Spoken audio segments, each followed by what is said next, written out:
They say a father is supposed to protect his daughter from the monsters under her bed. But what happens when the monster is sleeping in her bed? What happens when the monster is the man you paid for? My son-in-law thought he could break my little girl and use my life savings to fund his affairs. He thought because I drive a 20-year-old truck and wear work boots that I was just a senile old man he could push around. He was wrong. Dead wrong. When I saw him wipe his Italian leather shoe with my daughter's hair, something inside me did not just break, it detonated. But I did not scream. I did not attack. I simply began the countdown to his total destruction. Before I tell you how I took down a millionaire with nothing but a hidden camera and the truth, please subscribe to the channel. Hit the like button if you believe that family is not just about blood, but about respect. Let me know in the comments what city you are watching from. My name is Harrison. I am 62 years old, and my hands are rough like sandpaper. That is what 40 years of laying bricks and pouring concrete does to a man. I built half the foundations in this city, but I never imagined the foundation of my own family was rotting from the inside out. It was a Tuesday evening, the kind of humid night in Connecticut that makes your shirt stick to your back. I was not supposed to be there. In fact, my son-in-law Derek had made it very clear that I was only welcome when I had a check to sign. But a father's intuition is a strange thing. It is a knot in your stomach that tightens when something is not right. And that night, the knot was pulling so tight I could barely breathe. I pulled my 1998 Ford F-150 up the long, winding driveway away of the Greenwich estate. The engine sputtered and coughed a rough mechanical wheeze that echoed through the manicured gardens. I killed the ignition, but the silence that followed was even louder. The driveway looked like a showroom for a luxury car dealership. There was a silver Porsche, a black Maserati, and 2 Range Rovers. And there sat my truck covered in dust from the construction site, rusting at the wheel wells, looking like a dirty stain on a silk sheet. I gripped the steering wheel for a moment. My knuckles turned white. I bought this house. I paid the down payment. I paid for the renovations. And yet sitting here I felt like a trespasser. I did not go to the front door. I knew better. The front door was for Derek's important friends, the bankers and the politicians. I went around the side through the service entrance near the kitchen. It was a habit I could not break. I was the help. I was the wallet. I was never the guest. As I walked across the grass, I could hear them. The sound of crystal glasses clinking. The roar of laughter. It was a party. A loud, boisterous celebration on a Tuesday night. I had not been invited. That was fine. I did not come for the canapés. I came because Emily, my daughter, had not answered her phone in 3 days. The kitchen was empty, but the double doors leading to the main living area were cracked open just an inch. A sliver of golden light spilled out onto the dark hallway floor. I moved closer, my work boots heavy but silent. I learned how to walk quietly on job sites years ago, so I would not disturb the owners. Now I was using that skill in the home of my own child. I peeked through the crack. The living room was magnificent. I remembered laying that oak flooring myself, choosing each plank so the grain would flow like water. But no one was looking at the floor. There were about 20 people. Men in tailored suits that cost more than my truck. Women in dresses that shimmered under the chandelier light. In the center of the room stood Derek. He looked like a king holding court. He was holding a glass of vintage red wine, laughing at a joke someone had just told. He looked healthy. He looked rich. He looked powerful. And then I saw her. My breath caught in my throat. It felt like someone had punched me in the solar plexus. Emily was on the floor. She was not sitting. She was on her hands and knees. She was wearing a simple gray nightgown that looked old and frayed, a stark contrast to the designer clothes around her. Her hair, usually so shiny and full of life, was matted and hung limp over her face. She looked thin, too thin. Her arms were trembling as she tried to crawl forward. The room was loud, but nobody was helping her. It was as if she was invisible, or worse, as if she was part of the entertainment. Emily reached out a shaking hand toward the coffee table, perhaps trying to pull herself up. But her coordination was gone. Her hand flailed and she knocked into Derek's leg. The wine glass in his hand tilted. A splash of dark red liquid cascaded down. It missed his suit, but it landed squarely on his left shoe, a pristine, polished Italian leather loafer. The music did not stop. The chatter did not cease. But the temperature in that room seemed to drop 20 degrees in a second. Derek stopped laughing. He looked down at his shoe. Then he looked at the woman on the floor. His wife. My daughter. I waited for him to bend down. I waited for him to help her up, to ask if she was okay, to tell her it was just a little wine. That is what a husband does. That is what a man does.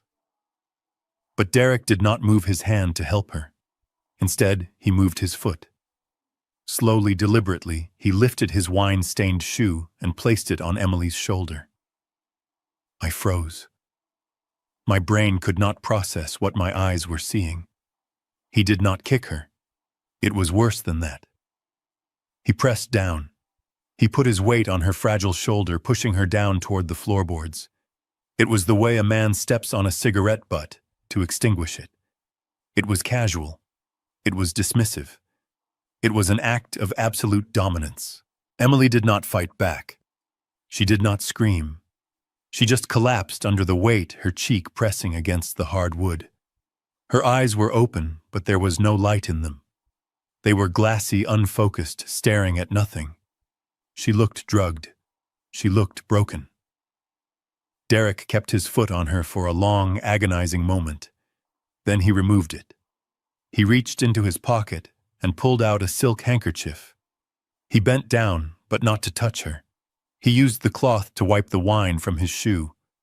When he was finished, he didn't put the handkerchief back in his pocket. He dropped it. It fluttered down and landed right on Emily's face, covering her eyes. "Look at that clumsiness," Derek said, his voice loud enough for the circle around him to hear. "I apologize, everyone.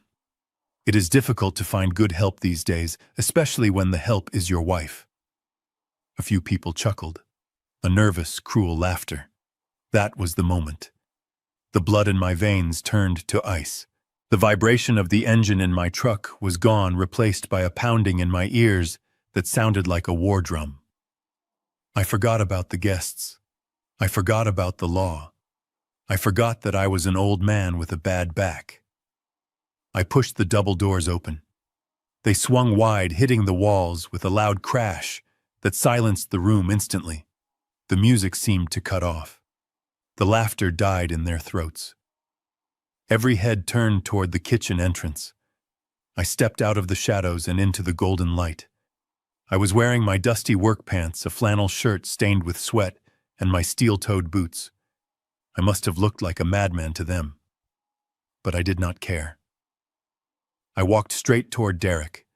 I did not run. I marched. My boots crunched on the expensive floor with a heavy, rhythmic thud. Thud. Thud.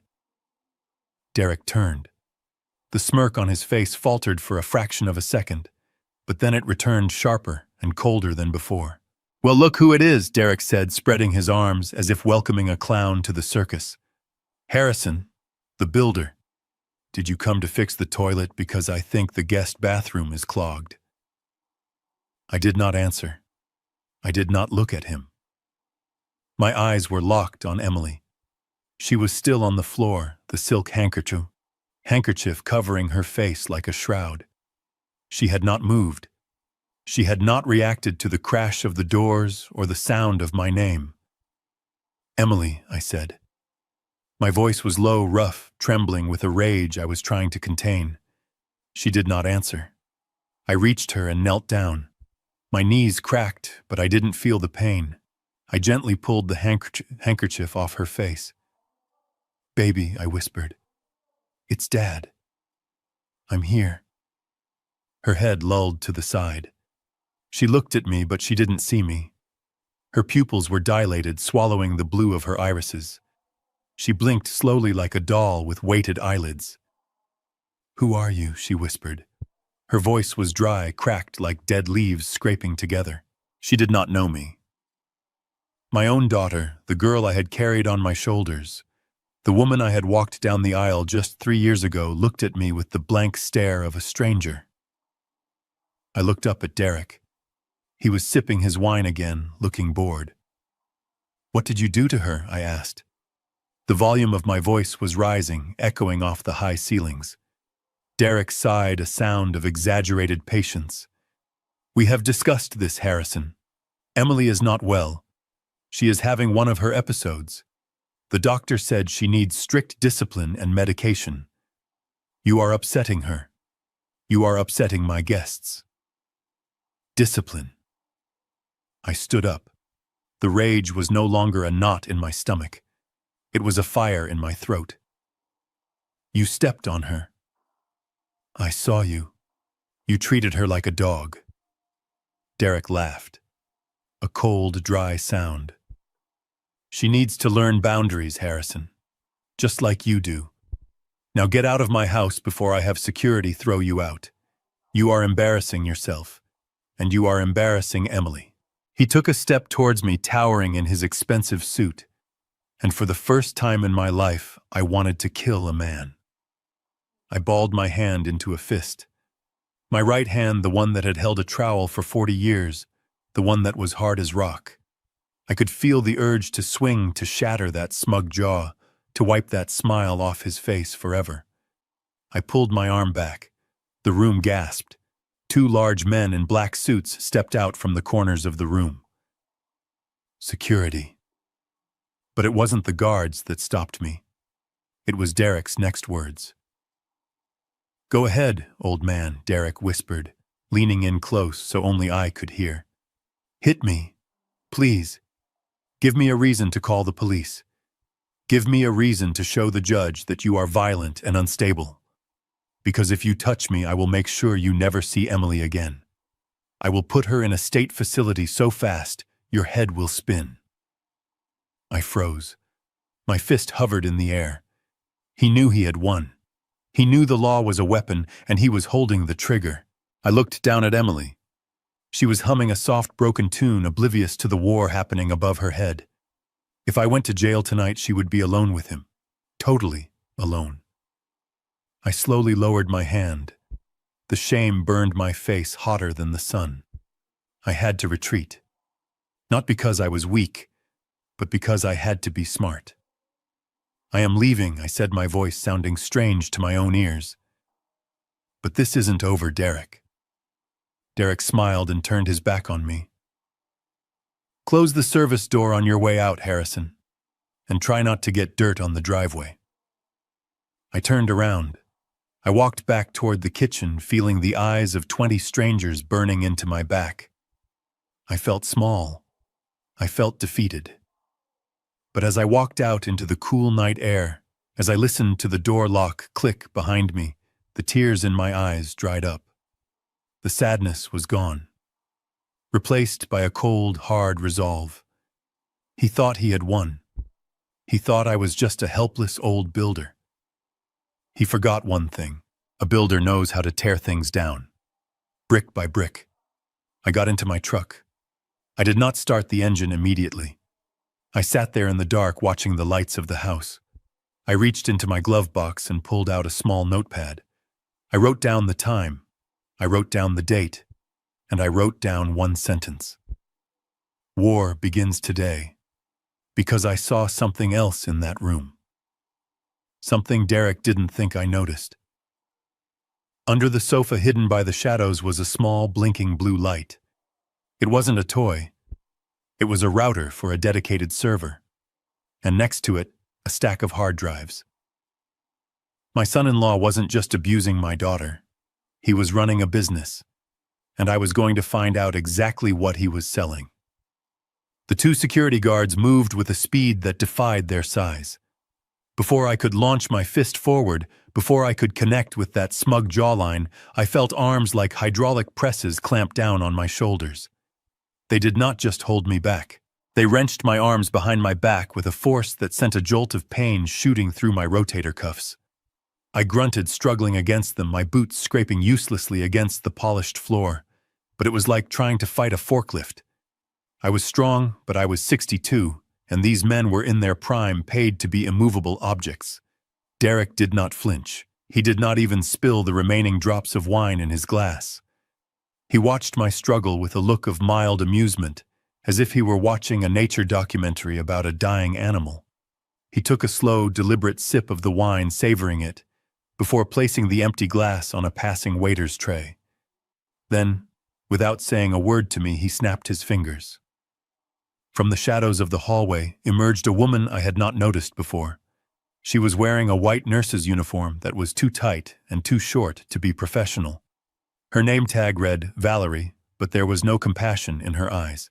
Her face was hard, her makeup severe. She walked over to Emily, who was still huddled on the floor, humming that broken tune. Valerie did not help my daughter up. She grabbed Emily by the upper arm, her fingernails digging into the thin flesh. "Up we go, princess," Valerie said, her voice dripping with false sweetness that sounded more like a threat. Emily whimpered. It was a sound that tore my heart in two. I surged forward again, ignoring the pain in my shoulders. "Get your hands off her," I roared. My voice echoed off the high ceilings, making the guests flinch. "She is not a prisoner." Derek stepped between me and them, blocking my view of my daughter. "Actually, Harrison, that is exactly what she is. But we prefer the term ward of the state, or in this case, ward of her loving husband." He reached into the inside pocket of his jacket and pulled out a folded document. He didn't hand it to me. He just held it up close enough for me to see the official seal of the probate court. "Do you know what this is, Harrison?" "It is a conservatorship order, signed by Judge Miller last month. It states that due to Emily's severe cognitive decline and emotional instability, she is incapable of making decisions for herself. It gives me full legal control over her finances, her medical care, and her visitation rights." I stared at the paper.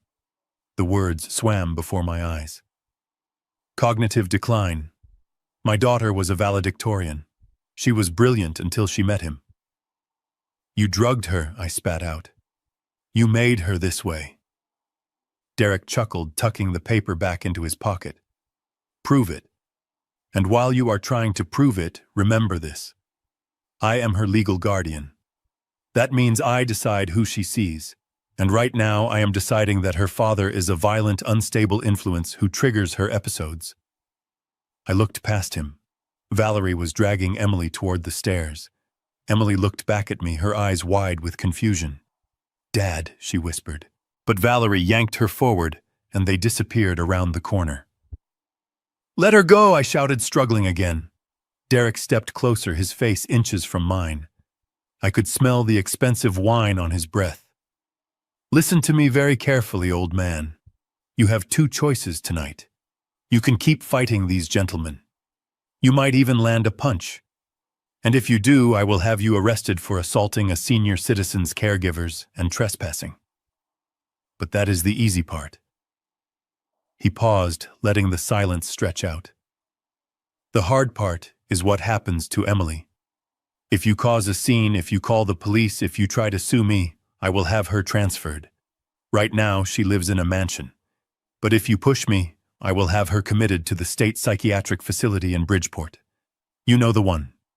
The underfunded one with the barred windows and the screams at night. I will have her heavily sedated and strapped to a bed 24 hours a day for her own safety." My blood ran cold. He knew exactly where to hit me. He knew I would take a bullet for her, but I could not let her suffer in a place like that. "Is that what you want, Harrison?" Derek whispered. "Do you want your little girl in a padded cell wearing a straitjacket, wondering why her daddy abandoned her? Or do you want to walk out that door, go back to your pathetic life, and let me take care of my wife in luxury?" I stopped struggling. The fight did not leave me, but the movement did. I went limp in the guard's grip. I looked at Derek, really looked at him. I saw the hollowness in his eyes. He did not care about Emily. He did not even hate her. She was just an asset to him. A broken ATM machine. I will leave, I said, my voice barely a whisper. Smart choice, Derek said. He nodded to the guards. Escort Mr. Harrison to his vehicle, and make sure he leaves the property. The guards released my arms, but kept their hands on my shoulders, steering me toward the front door. I did not look back at the guests. I did not look back at the stairs where my daughter had vanished. I walked with my head down, not in shame, but to hide the look in my eyes. They shoved me out the front door, not gently. I stumbled down the stone steps, catching myself on the railing before I hit the pavement. Stay away, Harrison, one of the guards grunted. Next time we won't be so polite. The heavy oak door slammed shut behind me. The sound was like a gunshot in the quiet night. The lock clicked. Then the deadbolt slid into place. I stood there for a moment in the cool night air. The music from inside started up again. The laughter resumed. To them, the interruption was over. The crazy old man was gone. I walked to my truck. My hands were shaking not from fear, but from the adrenaline of restraint. I opened the door and climbed into the cab.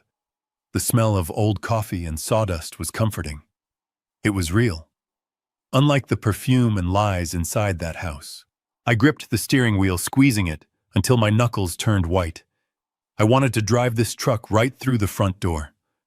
I wanted to tear that house down board by board. But Derek was right about one thing. Violence would only hurt Emily. He had the law on his side. He had the judges. He had the doctors. I looked up at the window on the second floor. The light was on. That was the master bedroom. Emily was in there with that woman, Valerie. I am not leaving you, baby, I whispered to the darkness. I am just going to get better weapons. I started the engine. The truck roared to life, a defiant growl in the polite silence of the neighborhood. I did not drive away immediately. I pulled the truck down the street and turned into a small service road that ran behind the estate, obscured by a line of thick pine trees. I killed the lights. I killed the engine. I reached under my seat and pulled out my old military binoculars. Derek thought he had won the battle because he had the paper shield of the law, but he forgot that a war is not won in a single skirmish. He thought he had locked me out, but he didn't know that I had spent my entire life finding ways into places where I didn't belong. I raised the binoculars to my eyes and focused on the window. I settled in for the long haul. I would watch. I would wait. And I would find the crack in his armor. Because every structure has a weak point. You just have to be patient enough to find it. The morning sun did not bring clarity. It brought a blinding headache and a sense of dread that settled deep in my bones. I had spent the night in the cab of my truck, watching the house like a ghost. But when dawn broke, I knew I needed more than just binoculars. I needed answers. I needed to understand the enemy. Derek had hidden behind the shield of medical authority, claiming Emily was sick, claiming she was broken. So I went to the source of that claim. The private practice of Dr. Aris was located in a glass building that looked more like a corporate headquarters than a place of healing. The lobby smelled of expensive coffee and leather, not antiseptic. This was concierge medicine. This was healthcare for people who thought they could buy their way out of mortality. I walked in wearing my cleanest shirt, but I still felt out of place. The receptionist looked at my boots with disdain, but when I mentioned Derek's name, her attitude shifted. Power recognizes power, and apparently my son-in-law wielded enough of it here to open doors. Dr. Aris did not keep me waiting. He wanted to handle me. He wanted to neutralize the threat I represented. His office was vast, with a view of the city skyline that probably cost more a month than I made in a year. Aris himself was a small man, impeccably groomed with silver hair and a smile that did not reach his eyes. "Please sit down, Mr. Harrison," he said, gesturing to a chair that was lower than his own. It was a classic power move. He wanted to look down on me. I sat. I did not want tea. I did not want water. I want to see my daughter's files, I said. I want to know why she didn't recognize her own father. Aris sighed, a practiced sound of professional sympathy. He opened a thick leather folder on his desk. He did not hand it to me. He turned it around, pointing at complex charts and scans that looked like storms on a weather map. I understand your distress, he began, his voice smooth like oil. It is always hard for families to accept the reality of early-onset cognitive degeneration. Emily is suffering from a very aggressive form of frontal lobe deterioration. It affects memory, emotional regulation, and motor skills. He tapped a gray smudge on the brain scan. You see this shadowing here? This is irreversible damage. To be honest, Mr. Harrison, I am surprised you did not notice the signs earlier. Given your late wife's history, we believe this is genetic. A hereditary curse, if you will. I gripped the armrests of the chair. My wife Sarah had died of a stroke. It was sudden. It was tragic. But she was never crazy. She never forgot my name. Do not bring Sarah into this, I warned, my voice low. Aris leaned back, steepling his fingers. I am not trying to be cruel. I am being clinical. Emily has the same genetic markers. The outbursts, the confusion, the catatonic states. It is all part of the progression. Derek has been a saint, truly. He has hired the best specialists. He has kept her at home when most husbands would have institutionalized her. The medication we have her on is a heavy sedative, yes, but it is necessary to stop her from hurting herself. He spoke with such confidence. He used words like neuroplasticity and synaptic misfiring. He threw Latin terms at me like stones, building a wall of jargon that I could not climb. For a moment, just a terrifying moment, I doubted myself. I looked at the gray smudge on the paper. Was I wrong? Was I just a stubborn old man in denial? Maybe Emily really was sick. Maybe Derek was protecting her from herself, and I was the villain here.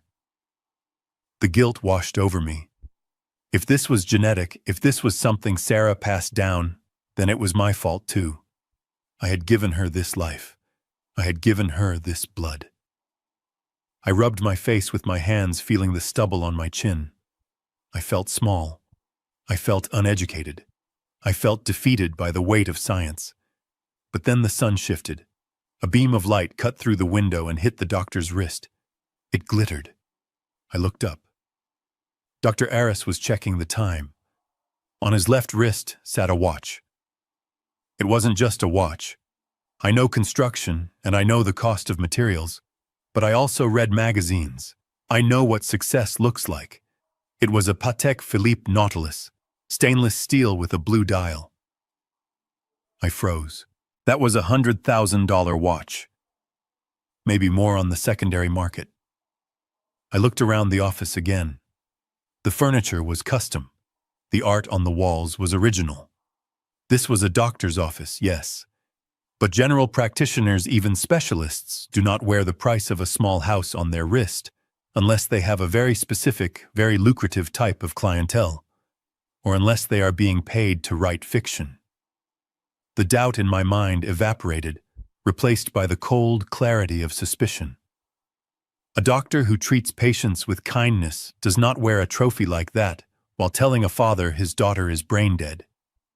That watch was a bribe. It was a payout. I needed to be sure. I needed proof that this file was a fabrication. Just as I was staring at the watch, the phone on his desk buzzed. A red light flashed. Aris glanced at it and frowned. "Excuse me," he said, standing up. "This is the hospital board. I have to take this. I will be right back. Take a moment to process what I have told you." He walked out of the room, closing the heavy door behind him. He was arrogant. He thought I was broken.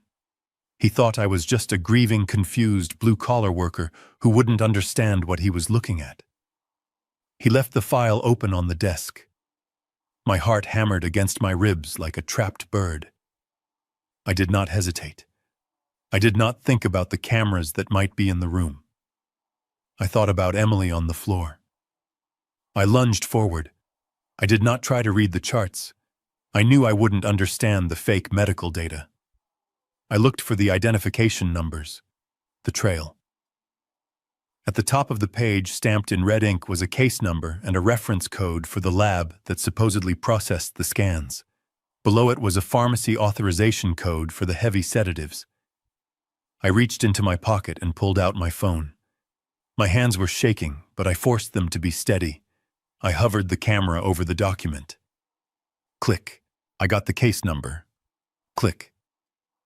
I got the lab reference. Click. I got the doctor's signature at the bottom, a jagged scrawl that signed away my daughter's freedom. I heard the doorknob turn. I threw myself back into the chair, shoving the phone into my pocket, just as Dr. Aris walked back in. My heart was in my throat, beating so hard I was sure he could hear it. I looked down at my knees, feigning despair. I tried to look like the broken man he wanted me to be. "I am sorry, Dr. Aris," I said, my voice trembling. It is a lot to take in." He sat down, looking pleased with himself. He smoothed his tie. "Of course. It is a tragedy. But you must trust us. You must trust Derek. We are doing what is best for Emily. The best thing you can do is let us handle her care and not interfere. Stress makes her condition worse." I stood up slowly. I looked him in the eye. I saw the greed behind the spectacles. I saw the corruption behind the degree. "I understand," I said. "I won't cause any more trouble. I just wanted to know." Good Aris said, standing up to shake my hand. His palm was soft, unused to hard work. "You are a good father, Harrison. You are doing the right thing by stepping back." I shook his hand. It took every ounce of my willpower not to crush his fingers. I walked out of that office. I walked past the receptionist. I walked out of the glass building. As soon as I hit the sidewalk, I pulled out my phone. I looked at the photos. They were clear. I had the numbers. I didn't know what they meant yet, but I knew someone who would. Dr. Aris thought he had used science to blind me. He thought he had used big words to scare me off. But he made a mistake. He flashed his wealth.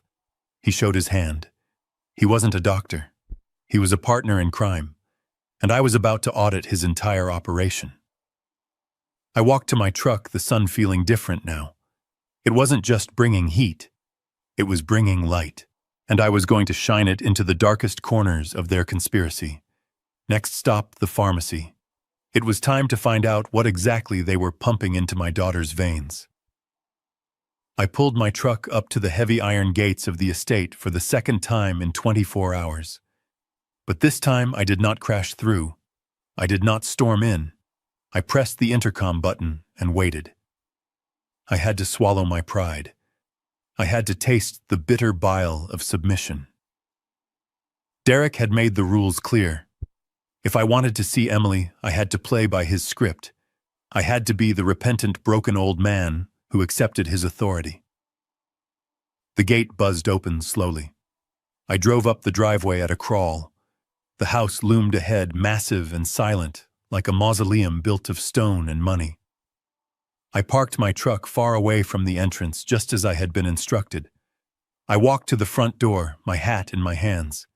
Derek did not answer the door. It was Valerie. She stood there in her tight white uniform, looking at me with a mixture of boredom and contempt.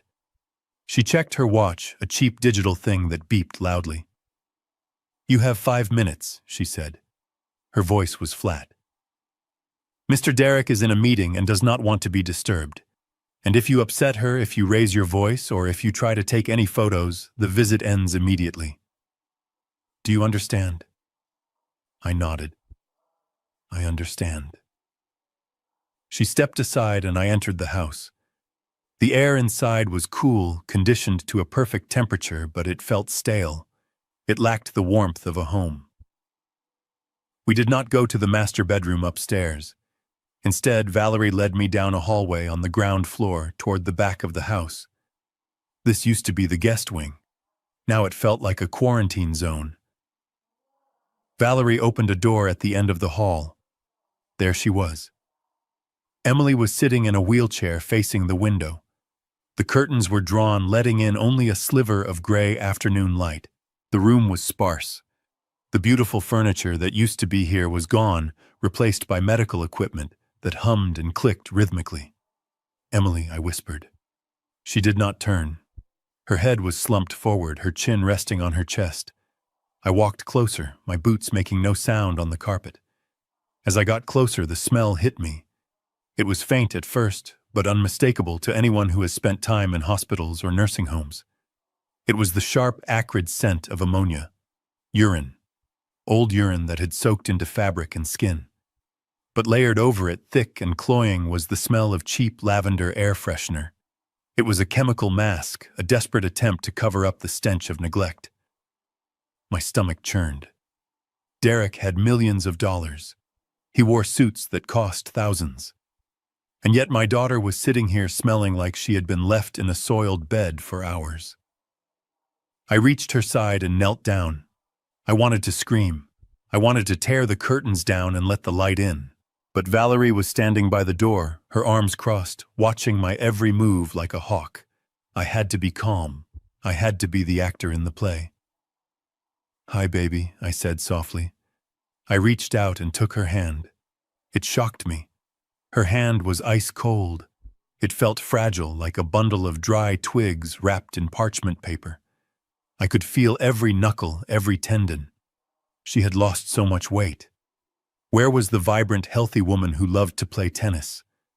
Where was the girl who used to help me carry lumber on the weekends? She was fading away. She was evaporating right in front of me.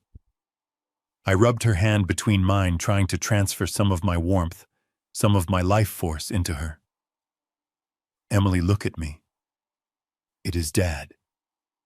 Slowly, painfully, she lifted her head. Her movement was jerky, mechanical. Her eyes found mine. They were sunken dark circles bruising the skin underneath. Her pupils were dilated again, swimming in a chemical haze. She looked at me, and for a moment I saw a flicker of recognition. Just a spark in the dark. She tried to speak. Her lips moved dry and cracked. A small sound came out like a whimper. I leaned in closer. I ignored the smell. I ignored the presence of the guard at the door. I just wanted to hear her voice. "I am here," I whispered. "I am not going anywhere. I am going to fix this." She leaned forward, her forehead almost touching mine. Her breathing was shallow and ragged. She closed her eyes, and a single tear leaked out, cutting a clean track through the grime on her cheek. Then she opened her eyes again. The fog seemed to clear for a split second. The dilated pupils contracted. She looked sharp. She looked terrified. She leaned in until her lips brushed my ear. I expected her to say she loved me. I expected her to ask for help. I expected her to say she was in pain. But she didn't say any of those things. She whispered one word, a single distinct word that made no sense in this room of sickness and shadows. "Blueberry." I pulled back, slightly confused. Blueberry. Was she hungry? Was she hallucinating about food? I looked at her face. She wasn't looking at me anymore. She was looking past me, staring intently at something, her eyes wide with a desperate intensity.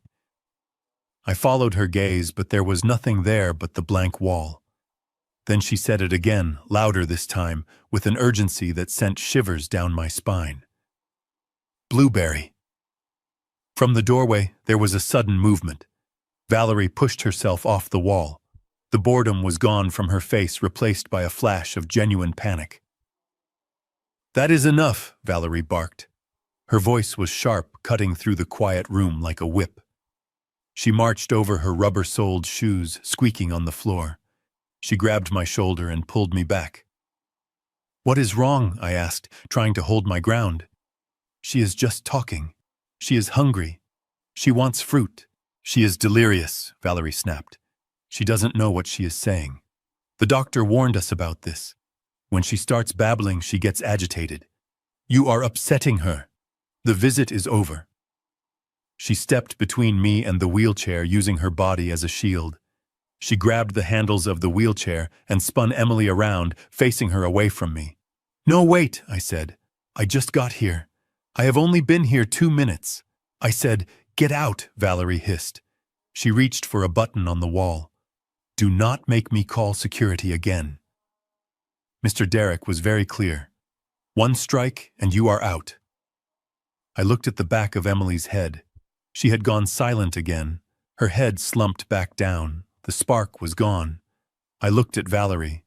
Her chest was heaving slightly. She was breathing hard. Why was she so scared? It was just a word.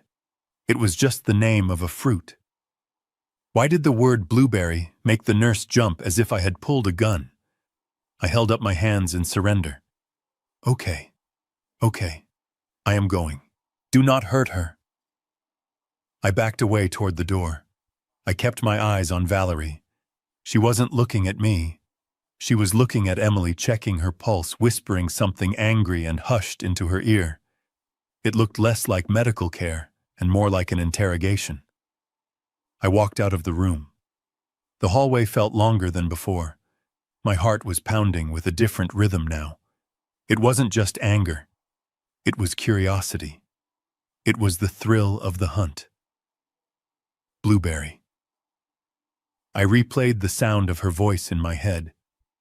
It wasn't a request. It was a message. Emily was drugged, she was weak. She was trapped, but she was still in there. She had used her 5 seconds of clarity to give me a key. I just had to find the lock. I walked out the front door. The sun was blinding. I climbed into my truck and started the engine.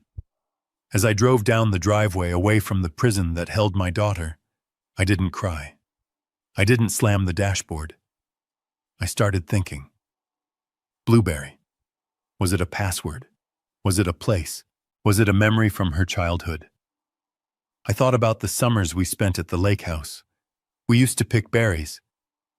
But we picked blackberries, not blueberries. I thought about her favorite foods. She hated blueberry pie. Then a memory surfaced. A small, insignificant detail from years ago.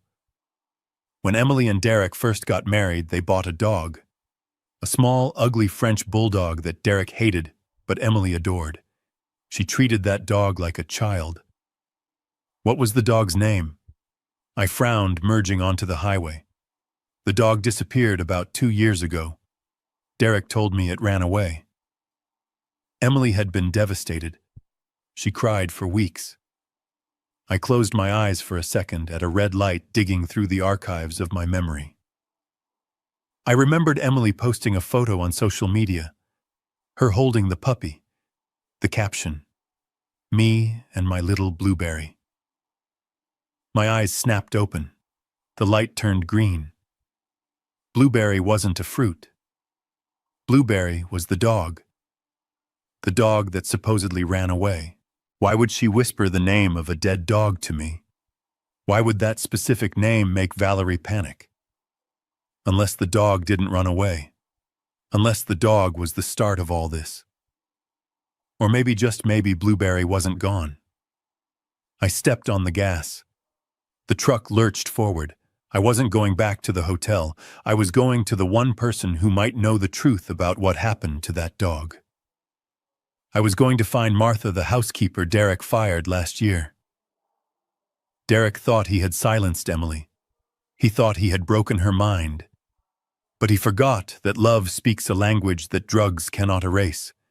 He forgot that a father and daughter have a connection that transcends walls and guards.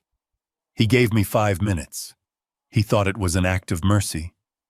But in those 5 minutes, he gave me the weapon that would end him. I did not go back to the hotel that night. The idea of lying in a strange bed staring at a ceiling fan while my daughter sat in her own filth just a few miles away was impossible. Sleep was a luxury for men who had peace of mind, and I had none. Instead, I drove my truck up to the ridge overlooking the estate. It was a spot teenagers used to use for drinking, but tonight it was empty. It offered a perfect, unobstructed view of the valley below. And right in the center, glowing like a radioactive sore, was Derek's house. I reclined the seat of my Ford, as far back as it would go, which wasn't much. The springs dug into my lower back, a familiar ache that reminded me of my years pouring concrete foundations. I wrapped myself in an old wool blanket I kept behind the seat for emergencies. This was an emergency. It was the coldest kind of emergency.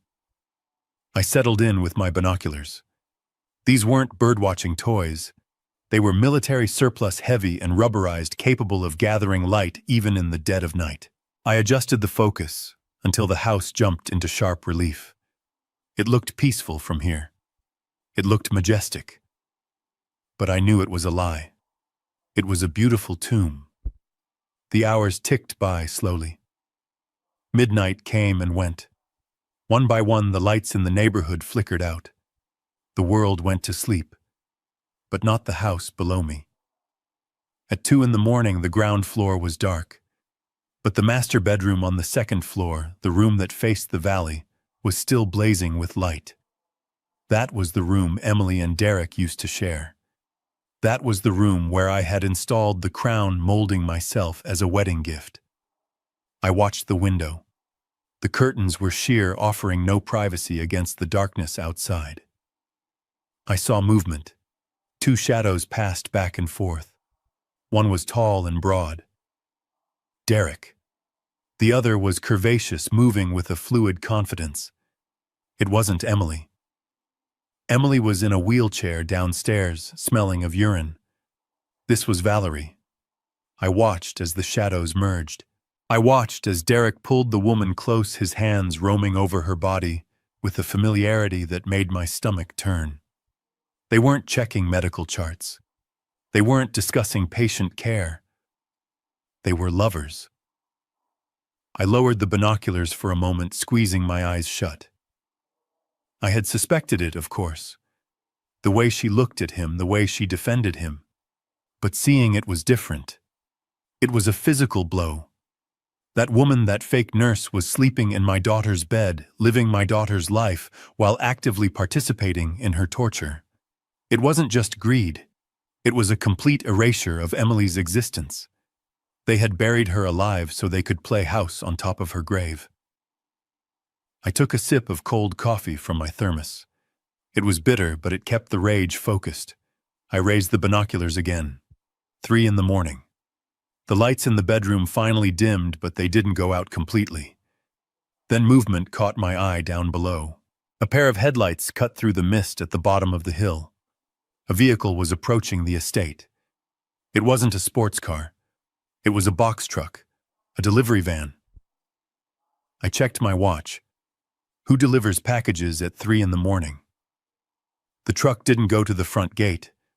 It turned onto the service road, the same one I had used to sneak in. It bypassed the main entrance and rolled quietly around to the back of the house near the kitchen and the basement access. The driver killed the lights before the truck even came to a full stop. This wasn't a standard Amazon delivery. This was something off the books. I zoomed in. The side of the truck had a logo, but it was dark. I squinted, straining my eyes against the lenses. It was a stylized Grapevine. Vintage Vaults. I knew that name. They were a high-end wine distributor. They dealt in bottles that cost more than a mortgage payment. 2 men jumped out of the truck. The back door of the house opened immediately. Derek stepped out. He was wearing a silk robe, holding a flashlight. He didn't look like a grieving husband dealing with a sick wife. He looked like a CEO supervising a shipment. The men started unloading crates. Wooden crates. I counted them. 1, 2, 5, 10. I focused on the markings on the wood. Petrus. Romance Conti. I did the math in my head. Each of those crates could be worth $50,000. Maybe more. He was stocking the cellar. He was buying liquid gold while claiming he needed control of Emily's trust fund for her medical bills. But then the cargo changed.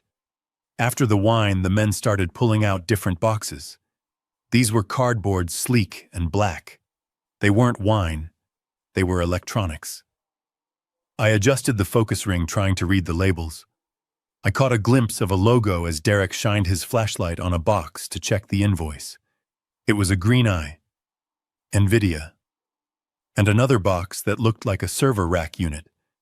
Computer parts, high-end processing units, the kind of stuff used for massive data crunching, or crypto mining, or something else that required immense power.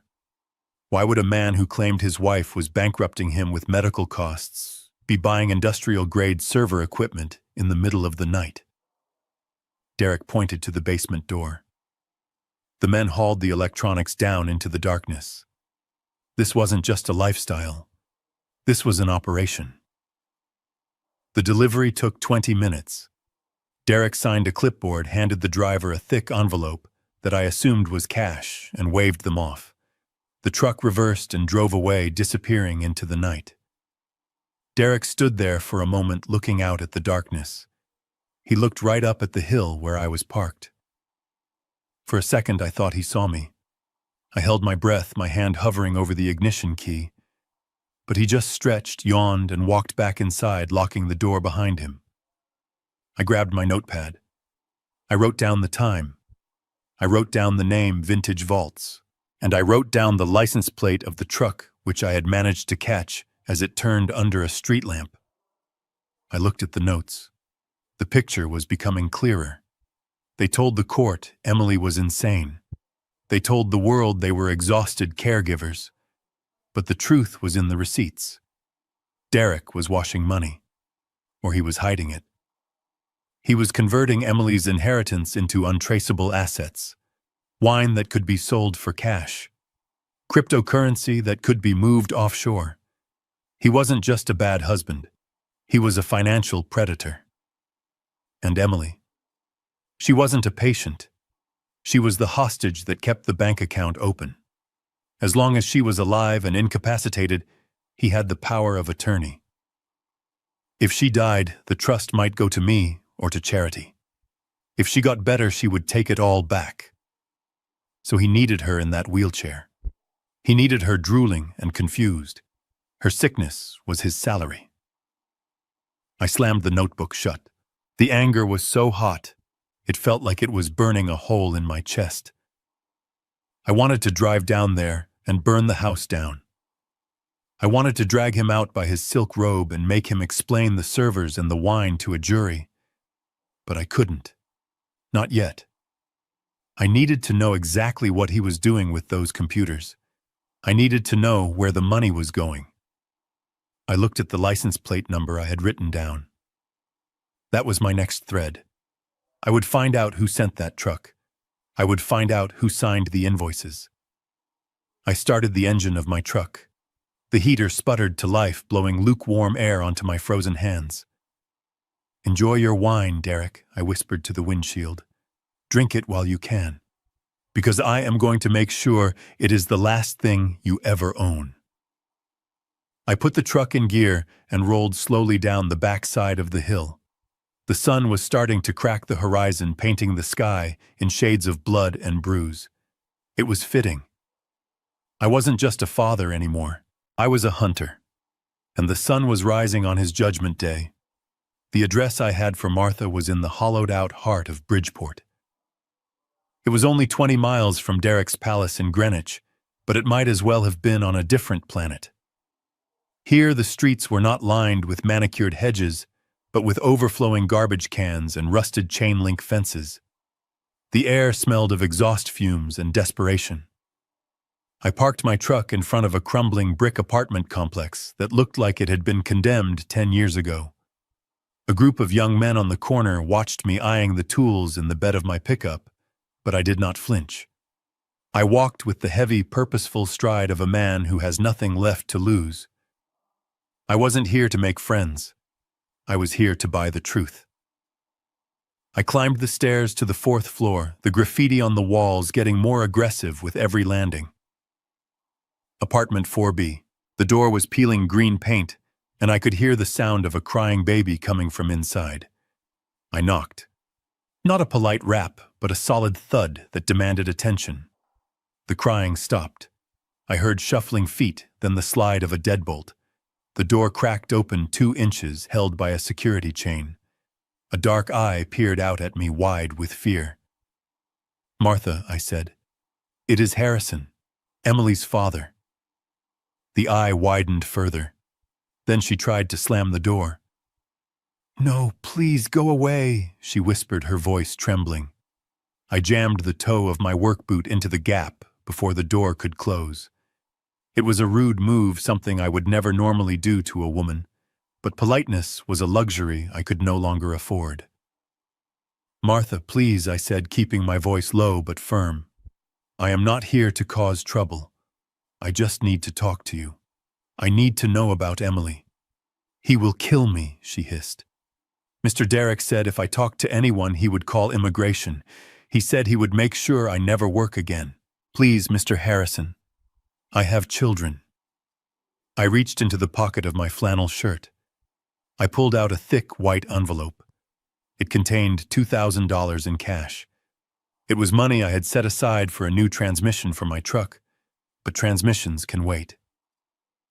My daughter could not. I held the envelope up to the crack in the door so she could see the thickness of it. "I know you are scared, Martha, and you have every right to be. He is a dangerous man, but he is not here right now. I am, and I can help you. There is enough in here to pay your rent for 3 months. I do not want you to testify in court. I do not want you to sign a paper. I just want you to tell me what happened in that house." She hesitated. Her eyes flicked from my face to the envelope, then back to my face. She saw the desperation in my eyes, a mirror of her own. Slowly the tension in the door released. The chain rattled as she unhooked it. The door creaked open. Martha looked 10 years older than the last time I saw her. She was thin, her hands rough from scrubbing other people's floors. She ushered me in and quickly locked the door behind me. The apartment was tiny, smelling of boiled cabbage and bleach, but it was clean. "Sit," she said, pointing to a worn-out sofa. "I will not make tea. We do not have time." I sat on the edge of the cushion, the envelope still in my hand. I placed it on the coffee table between us. She didn't touch it, but she couldn't take her eyes off it. "Tell me about the sickness," I said. "The doctor says it is genetic. He says Emily lost her mind on her own." Martha let out a bitter, sharp laugh. It was a sound devoid of humor. "Genetic," she scoffed. "Mrs. Emily was the smartest woman I knew. She ran that house. She managed the bills. She was happy, Mr. Harrison, until about 6 months ago." "What changed?" I asked. Martha leaned forward, lowering her voice as if Derek might have microphones in the walls of this slum. "It started when she refused to sign the papers," Martha said. "Mr. Derek brought home a stack of documents. He said it was for tax purposes, but Mrs. Emily read them. She told me in the kitchen that he was trying to mortgage the house to buy something called servers. She said no. She said she would not let him gamble away her father's hard work." My jaw tightened. I knew it. "They fought," Martha continued. "Screaming matches. He broke things. But she stood strong. She told him she was going to file for divorce. And then I prompted. Then came the nurse. Valerie." Martha spat the name out like it was poison.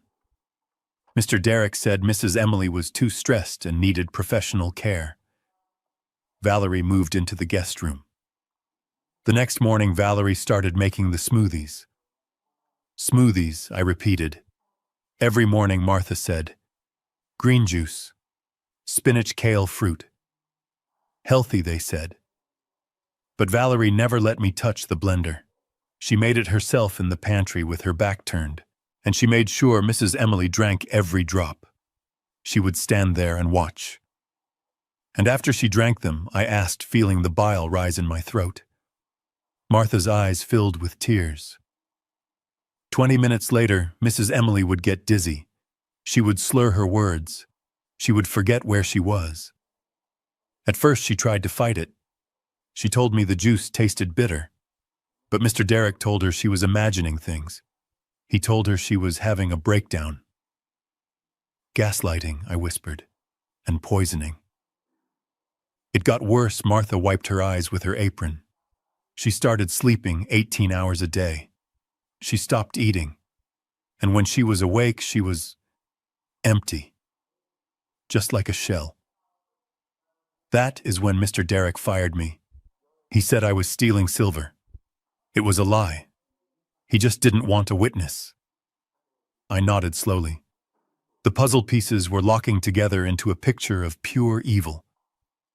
But there was one piece left, the one that haunted me. Martha, I said gently. When I saw Emily yesterday, she whispered something to me. She said, "Blueberry." Martha flinched. She physically recoiled, pressing her back against the sofa cushions. Her hand flew to her mouth to stifle a sob. The room went silent except for the distant sound of traffic. "You know what it means," I said. "It wasn't fruit, was it?" Martha shook her head violently. "No. It was the dog. The little French bulldog. Mrs. Emily loved that dog more than anything. It was her baby before she could have babies." "I know," I said. "Derek told me it ran away." Martha closed her eyes, tears streaming down her face. "It did not run away, Mr. Harrison." She took a deep breath, shaking so hard the coffee table vibrated. It was the night Mrs. Emily said she was calling her lawyer. She was still strong then. She told Mr. Derek she was leaving him. Mr. Derek didn't hit her. He just smiled. He picked up the dog. Blueberry was sleeping on the rug. I leaned forward, my hands clenched into fists. "He took the dog to the balcony," Martha whispered. "It was the second floor." Mrs. Emily screamed. She begged him. She said she would sign anything. She said she would do anything, and I asked, my voice barely audible. "He dropped him." Martha sobbed. "He dropped poor Blueberry right off the balcony onto the patio stones." I felt the blood drain from my face. "But that wasn't enough for him," Martha continued, her voice cracking. "He made her go down and look. He made her look at the body. And he told her, 'If you ever try to leave me, if you ever call your father, this is what happens to things you love.'" The silence in the room was heavy, suffocating. "That is when she broke, Mr. Harrison," Martha whispered. "That is when the light went out in her eyes. It wasn't the drugs. It was the fear. She thinks if she speaks, you are next. She thinks he will do to you what he did to Blueberry." I sat there frozen. I had thought Derek was a thief. I had thought he was an abuser. But he was something much worse. He was a sadist. He had used psychological torture to shatter my daughter's soul. He had murdered an innocent animal just to prove a point. The heat of my anger, the burning rage I had felt since the party, suddenly vanished. It was replaced by something else. Something cold. Something absolute. It felt like liquid nitrogen pumping through my veins. Screaming wouldn't help. Punching him wouldn't help. A man like that didn't deserve a fight. He deserved an eradication. I stood up. I felt steady. I felt clear. "Thank you, Martha," I said. I pushed the envelope toward her. "Take this. Buy groceries for your kids. Change your locks." She looked up at me, terrified. "What are you going to do, Mr. Harrison? You cannot go to the police. It is her word against his, and she cannot speak.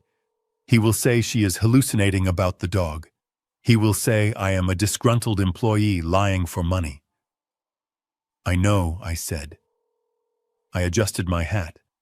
"I am not going to the police. Not yet. The police need evidence. They need a crime scene." I walked to the door. I paused and looked back at her. "Derek likes to play games, Martha. He likes to break things. He thinks he is the only one who knows how to destroy a foundation. But he forgot who taught him how to build one." I unlocked the door. "You won't hear from me for a few days," I said. But when you do, it will be safe to go back to work. I walked out into the graffitied hallway. I didn't hear the baby crying anymore. All I could hear was the sound of a dog whimpering in my mind and the sound of my daughter begging for mercy. Derek had crossed a line that could never be uncrossed. He had turned this from a rescue mission into an execution. I walked down the stairs, past the drug dealers and the trash. I got into my truck. I didn't slam the door. I closed it gently. I looked at my hands on the steering wheel. They were calm. I needed a lawyer, but not a nice one. I needed a shark. I needed someone who knew where the bodies were buried because he had helped bury them. I started the engine. It was time to call Leo Katz. Leo Katz was the kind of lawyer you called when you did not want justice. You called Leo when you wanted revenge. He did not have an office in a glass tower with a view of the harbor. He worked out of the back of a nail salon in a strip mall, and his suits always smelled like stale tobacco and cheap cologne. But Leo had something the high-priced attorneys in their $3,000 suits did not have. He had a complete lack of moral boundaries and a hatred for bullies that matched my own. We met at a diner on the outskirts of town, a place with flickering neon lights and menus sticky with syrup. It was the kind of place Derek would rather die than set foot in, which made it the perfect war room. I slid into the booth opposite Leo. He was already there, nursing a black coffee that looked like motor oil. He looked terrible. His tie was loose, his shirt was wrinkled, and there were dark bags under his eyes that looked like bruises. But when he looked up at me, his eyes were sharp. They were the eyes of a shark smelling blood in the water. "You look like hell, Harrison." Leo grunted, not bothering with a hello. "I feel like hell," I replied. I ordered a coffee from the waitress, a woman who looked as tired as I felt. "Did you find it?" Leo reached into his briefcase, a battered leather thing that looked like it had survived a war zone. He pulled out a thick stack of papers and slapped them onto the Formica table. The sound made the silverware rattle. "I did not just find it, Harry. I performed an autopsy on your son-in-law's finances. And let me tell you, the corpse is rotting." He opened the file. It was a chaotic mess of spreadsheets, bank statements, and printouts from offshore accounts. Leo tapped the top page with a yellow, stained finger. "Derek is not rich," Leo said, his voice a low growl. "He is a magician. It is all smoke and mirrors. He has been leveraging the house, the cars, even the furniture to cover his losses." "Losses from what?" I asked. Leo flipped the page. "Crypto," he said, spitting the word out like a curse. "Your boy thinks he is the Wolf of Wall Street. He put $15 million into speculative coins. Not Bitcoin, not Ethereum. Garbage. Pump and dump schemes run by teenagers in basements." I stared at the numbers. Red ink everywhere. Negative balances. Overdraft fees. 15 million, I whispered. "That is almost everything Sarah and I saved.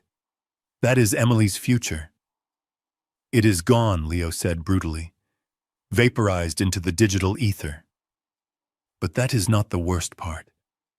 He pulled out another document. This one looked official. It had the seal of the trust fund I had set up for Emily 10 years ago. "He is desperate, Harry. He has burned through the liquid cash. He has maxed out the credit lines. The sharks are circling. I found emails from some very scary people demanding repayment for loans he took out to cover his margin calls. He needs money, and he needs it yesterday. And there is only one pot of gold left, I realized." "Exactly." Leo nodded. "The principle of the trust. There is $10 million sitting in a secured account. It is the safety net you built for Emily. Derek has been trying to crack it for months. That is why he got the conservatorship. He thought if he had legal control over Emily, he could drain the account." "But he can't," I said, remembering the clauses I had insisted on. Leo grinned, revealing teeth stained by coffee. "Because you are a paranoid old bastard, and for once that pays off. The trust has a safety valve. In the event of incapacitation, the spouse cannot access the principal without the co-signature of the original grantor. Me, I said. You, Leo, confirmed. He cannot touch that 10 million without your signature. And he knows it. That is why he hasn't killed her yet, Harry. She is his ticket to the money, but he is running out of time. The loan sharks are not going to wait for probate court. He needs you to sign that release, and he needs you to do it now. I sat back, the plastic booth squeaking beneath me. This explained everything. The servers in the basement were probably a desperate attempt to mine his way out of debt. The cheap wine mixed with the expensive bottles. The lack of medical care for Emily. He was bleeding money. So what is the play, I asked. Do we take this to the judge? Do we show him the losses and get the conservatorship revoked? Leo shook his head violently. No. Too slow. A forensic audit takes months. Derek has expensive lawyers who will delay, obfuscate, and file motions until the sun burns out. By the time a judge actually looks at these papers, Derek will have found another way to get that money, or he will have fled the country. Or worse, he will realize Emily is a liability and arrange a tragic accident. I felt a cold shiver run down my spine. The image of the dog falling from the balcony flashed in my mind. So what do we do? I asked. Leo leaned in across the table. His voice dropped to a whisper. We do not fight him in court. We fight him in his head. We need him to think he has won. We need him to get sloppy. He pulled a pen out of his pocket and drew a circle on a napkin. Derek is arrogant, Leo said. He thinks you are a senile, emotional old construction worker. He thinks he can bully you, but he also needs you. So we are going to give him what he wants. I frowned. You want me to sign? Leo shook his head. No. I want you to dangle the signature. I want you to be the carrot. You are going to call him. You are going to apologize for the scene at the party. You are going to tell him that the stress was too much for you. You are going to tell him that your doctor found an irregularities or... Oh, your heart. I raised an eyebrow. My heart is fine. I can bench press 200 pounds. Derek doesn't know that Leo smiled wickedly. You are going to play the dying man, Harry. You are going to tell him that you want to make peace before you go. You are going to tell him that you want to transfer the trust management to him so he can take care of Emily when you are gone. I hated the idea. Every fiber of my being wanted to strangle Derek, not surrender to him. I was a fighter. I was a builder. I didn't play victims. I have to look weak, I said, tasting the bitterness of the words. You have to look harmless, Leo corrected. You have to be the Trojan horse. We need to get inside that house, Harry. Not for 5 minutes. Not as a guest. We need you in there with free rein. If he thinks you are signing over the money, he will invite you in. He will roll out the red carpet. He will let his guard down because he will be too busy counting his chickens. And once I am inside, I asked. Leo's eyes went cold. Once you are inside, you plant the evidence. You get the confession. You find the servers. You find the drugs. You get everything we need to bury him so deep he will never see the sun again. But to do that, you have to swallow your pride. You have to let him insult you. You have to let him gloat. Can you do that? I looked at my hands. They were scarred and calloused. Hands that had built skyscrapers and bridges. Hands that had held my daughter when she was a baby. For Emily, I would do anything. I would crawl through broken glass. I would let a man like Derek spit in my face if it meant I could break his jaw later. I thought about Emily in that wheelchair whispering the name of her dead dog. I thought about the fear in her eyes. She was acting to survive. She was trapping herself inside her own mind to escape him. If she could do it, so could I. I picked up the cold coffee and downed it in one gulp. Make the papers look real, I told Leo. Make them look like a total surrender. I want him to drool when he sees them. Leo grinned, and for the first time he looked genuinely happy. I will draft a power of attorney transfer that looks so good he will want to frame it. But inside the fine print, I will bury a clause that gives us a 24-hour revocation window, just in case things go south. There is no just in case, I said, sliding out of the booth. I am going to end him, Leo. I am going to take his house, his money, and his freedom. And when I am done, I am going to buy this diner and turn it into a 5-star restaurant just to spite him. Leo laughed, a dry, raspy sound. Go get him, old man. And Harry. I paused. Try to look a little more gray, Leo said. You look like you are ready to punch a wall. You need to look like you are ready to nap. I nodded. I walked out of the diner and into the bright sunlight. I slumped my shoulders. I dragged my feet. I practiced the cough of a dying man. It was time for the performance of a lifetime. The stage was set. The script was written. And the villain was waiting in his castle, unaware that the old peasant approaching the gate was carrying a sword under his cloak. I reached for my phone and dialed Derek's number. My thumb hovered over the call button. I took a deep breath, letting the anger settle into a cold, hard pit in my stomach. Showtime. I rented a room at the Holiday Inn near the interstate. It was a calculated choice. It was clean enough to be respectable, but sad enough to smell like defeat. I needed the stage to be perfect for the performance of a lifetime. I pulled the curtains tight, plunging the room into a perpetual twilight. I stripped down to my undershirt and boxers, then messed up the sheets to make it look like I had been tossing and turning for days. I even did 50 push-ups right next to the bed, not to exercise, but to make my heart rate spike and a sheen of sweat appear on my forehead. I needed to look like a man whose body was failing him. I needed to look like a man who was afraid of the dark. When I heard the knock on the door, I didn't answer immediately. I let him wait. I let him stand in the hallway and wonder if the old man had finally kicked the bucket. After the third impatient pound on the wood, I called out, my voice deliberately thin and reedy. Come in, I wheezed. It is unlocked. The door swung open and Derek stepped inside. He looked like a diamond in a dumpster. He was wearing a navy blue bespoke suit, a silk tie, and that arrogant sneer that was permanently etched onto his face. He scanned the room, his nose wrinkling at the smell of stale air conditioning and fast food wrappers I had scattered around the trash can. Jesus, Harrison, Derek said, leaving the door slightly ajar, as if he needed an escape route. You look terrible. I sat up slowly, clutching my chest with a trembling hand. I am not doing so well, Derek, I said, letting a cough rattle in my chest. The doctor says it is my heart. Angina. Stress. He says I am a ticking time bomb. Derek did not rush to my side. He did not ask if I needed water. He stood at the foot of the bed, keeping a safe distance like a visitor at a zoo looking at a sick gorilla. So why did you call me? He asked, checking his watch. I have a meeting in an hour. I took a deep, shuddering breath. I called you because I am tired, Derek. I am tired of fighting. I spent all night thinking about what you said.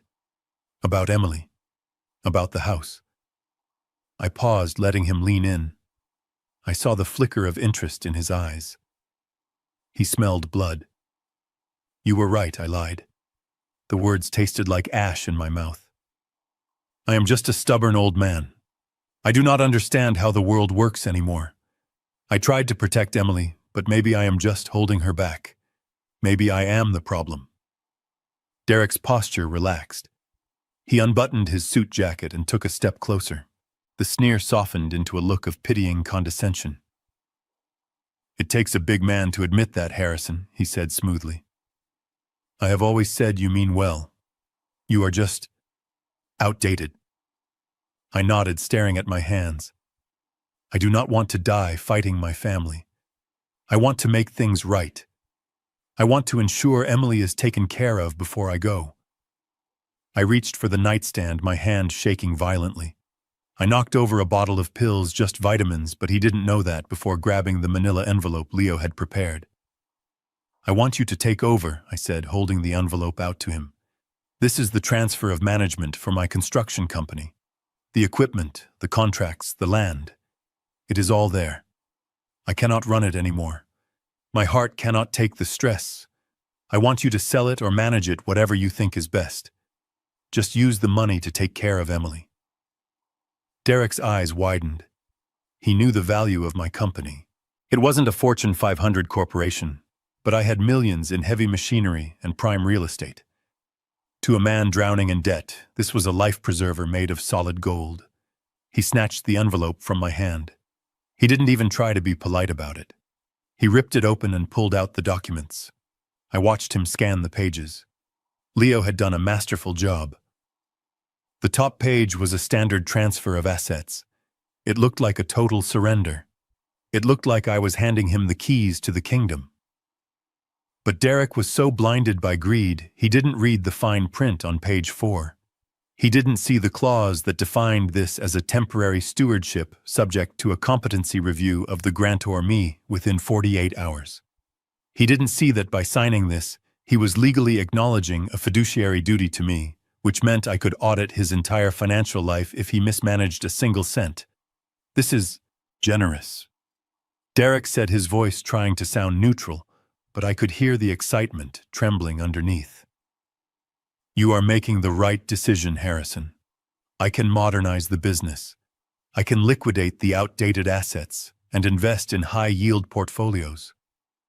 I am sure you can, I whispered. Just sign it, Derek. Take the burden off my shoulders. Please. He pulled a gold fountain pen from his pocket. He didn't hesitate. He didn't say, let me have my lawyer look at this. He was like a starving man presented with a steak. He scribbled his signature on the dotted line. The sound of the pen scratching against the paper was the sweetest music I had ever heard. It was the sound of a trap snapping shut. He finished signing and looked up at me, a triumphant grin spreading across his face. Done, he said, tapping the paper. You can rest now, old man. I will take it from here. He tucked the documents into his inside pocket close to his heart, or where his heart would be if he had one. I sank back onto the pillows, letting out a long exhale. Thank you, I said. There is just one more thing. What is it? Derek asked, already turning toward the door. I want to see her, I said. I want to see Emily. If this is the end for me, I want to see my daughter one last time. As a family. Derek paused. He tapped his chin, calculating. Now that he had my company, now that he thought I was dying and compliant, I was no longer a threat. I was just a pathetic loose end to be tied up. We are having a gala this Saturday, he said. A fundraiser for the foundation. It will be at the house. Very high profile. The governor might be there. He looked at me, scanning my undershirt. If you can clean yourself up and if you promise to behave, you can come. I will bring Emily down. We can take a family photo. It will look good for the press. A family photo. That was all we were to him. A prop for his public image. I will be there, I promised. I will be on my best behavior. Good, Derek said. He opened the door. Get some rest, Harrison. You look like you have one foot in the grave. He walked out, whistling a cheerful tune. The door clicked shut. I lay there for a full minute, listening to his footsteps fade down the hallway. I waited until I heard the elevator ding. Then I threw off the covers. I sat up on the edge of the bed. My breathing was steady. My hands were rock steady. The heart attack was gone. The weakness was gone. I stood up and walked to the mirror. I looked at the old man staring back at me. I didn't see a victim. I saw a soldier who had just successfully infiltrated enemy lines. He signed it, I told my reflection. He actually signed it. By accepting management of my company, Derek had just unknowingly given my forensic accountants legal access to his own accounts to verify commingling of funds. Leo was going to have a field day. But that was just the paperwork. The real prize was the invitation. Saturday. The gala. He was going to parade Emily out like a show pony. He was going to use her to solicit donations from the wealthy elite. He didn't know that I wasn't coming to take a photo. I was coming to take the house apart. I reached for my phone and dialed Leo. He took the bait, I said as soon as he answered. I am in Saturday night. Excellent, Leo's voice crackled on the other end. I will have the team ready. But Harry, you need to get the physical evidence. The papers are good, but we need the servers. We need the drugs. I know, I said, pulling on my work boots. I looked at the empty spot on the floor where Derek had stood. He thought he was the king of the jungle. He didn't realize that the Trojan horse had just rolled through his gates, and inside that horse wasn't just a lawyer.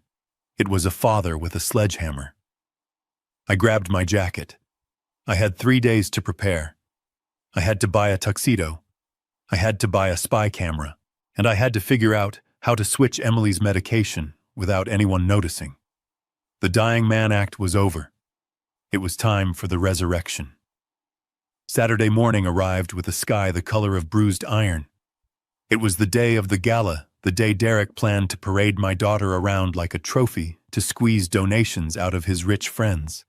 But for me, it was D-Day.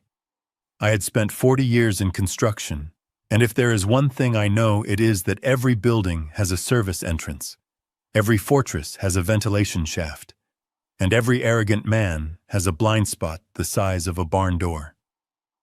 Derek was gone. My source at the country club confirmed he had an appointment at 10 o'clock with an exclusive tailor downtown. He needed his tuxedo to be perfect. He needed to look like the savior of the poor he claimed to be. His vanity was my window of opportunity. I did not hire a team of elite spies. I hired men I could trust with my life. Mike and Sal, 2 master electricians who had worked for me since the 90s. They didn't ask questions. When I told them I needed to rewire a house and install some special equipment off the books, they just packed their vans. I pulled on a gray jumpsuit that was 2 sizes too big. It was stained with oil and smelled of copper wire. I pulled a dirty baseball cap low over my eyes and grabbed a heavy tool belt. I wasn't Harrison, the father-in-law. I was just another faceless, invisible worker. We rolled up to the service gate in a white van marked Metro Electric. The guard checked the clipboard. Derek, in his obsession with perfection, had indeed authorized a last-minute check of the electrical load for the party. He was terrified of a blackout ruining his big night. He just didn't know that the electricians coming to prevent a blackout were the ones who were going to turn the lights on his crimes. We were in. The house was buzzing with activity. Caterers were setting up tables in the garden. Florists were carrying massive bouquets of white lilies that smelled like a funeral home. Nobody looked at us. We were part of the scenery. We were the help. Mike went to the main ballroom. He set up a ladder under the massive crystal chandelier. While pretending to check the bulbs, he embedded a camera the size of a pinhead into the crystal. It would give us a bird's-eye view of the entire party. It would capture every handshake, every fake smile, and hopefully the moment Derek's world fell apart. Sal went to the basement. His job was the most dangerous. He had to get near the server room. He had to plant a listening device right next to those humming black boxes. We needed to hear the fans. We needed to hear the power consumption. We needed proof that Derek was running an industrial operation in a residential zone. I took the upstairs. My heart was hammering against my ribs loud enough that I was sure the caterers could hear it. I walked up the back stairs, my tool belt clanking softly. I kept my head down. I gripped a voltage meter in my hand like a weapon. The hallway was empty. I moved quickly to the master bedroom. The door was unlocked. I slipped inside and closed it gently behind me. The room was cold. It smelled of Derek's expensive cologne, a scent that made my skin crawl. I didn't have time to hate him. I had 2 minutes. I went straight to the nightstand on Emily's side of the bed. There it was, an orange prescription bottle. I picked it up. The label read Dr. Aris. The drug name was a long string of letters I didn't need to pronounce to know it was poison. This was the chemical leash that kept my daughter docile. This was the liquid fog that made her forget her own name. I reached into my pocket and pulled out an identical orange bottle. I had spent the last 2 days preparing this. Inside were vitamins. Harmless water-soluble vitamins that looked exactly like the sedatives. I opened Derek's bottle. I dumped the pills into a Ziploc bag in my pocket to keep as evidence. Then I poured the vitamins into the prescription bottle. My hands were shaking. If I dropped one, if I left a trace, it was over. I screwed the cap back on. I placed the bottle back on the coaster exactly where I found it. For the first time in months, I felt a surge of real hope. Tonight, when they forced her to take her medicine before the party, she wouldn't be swallowing poison. She would be swallowing clarity.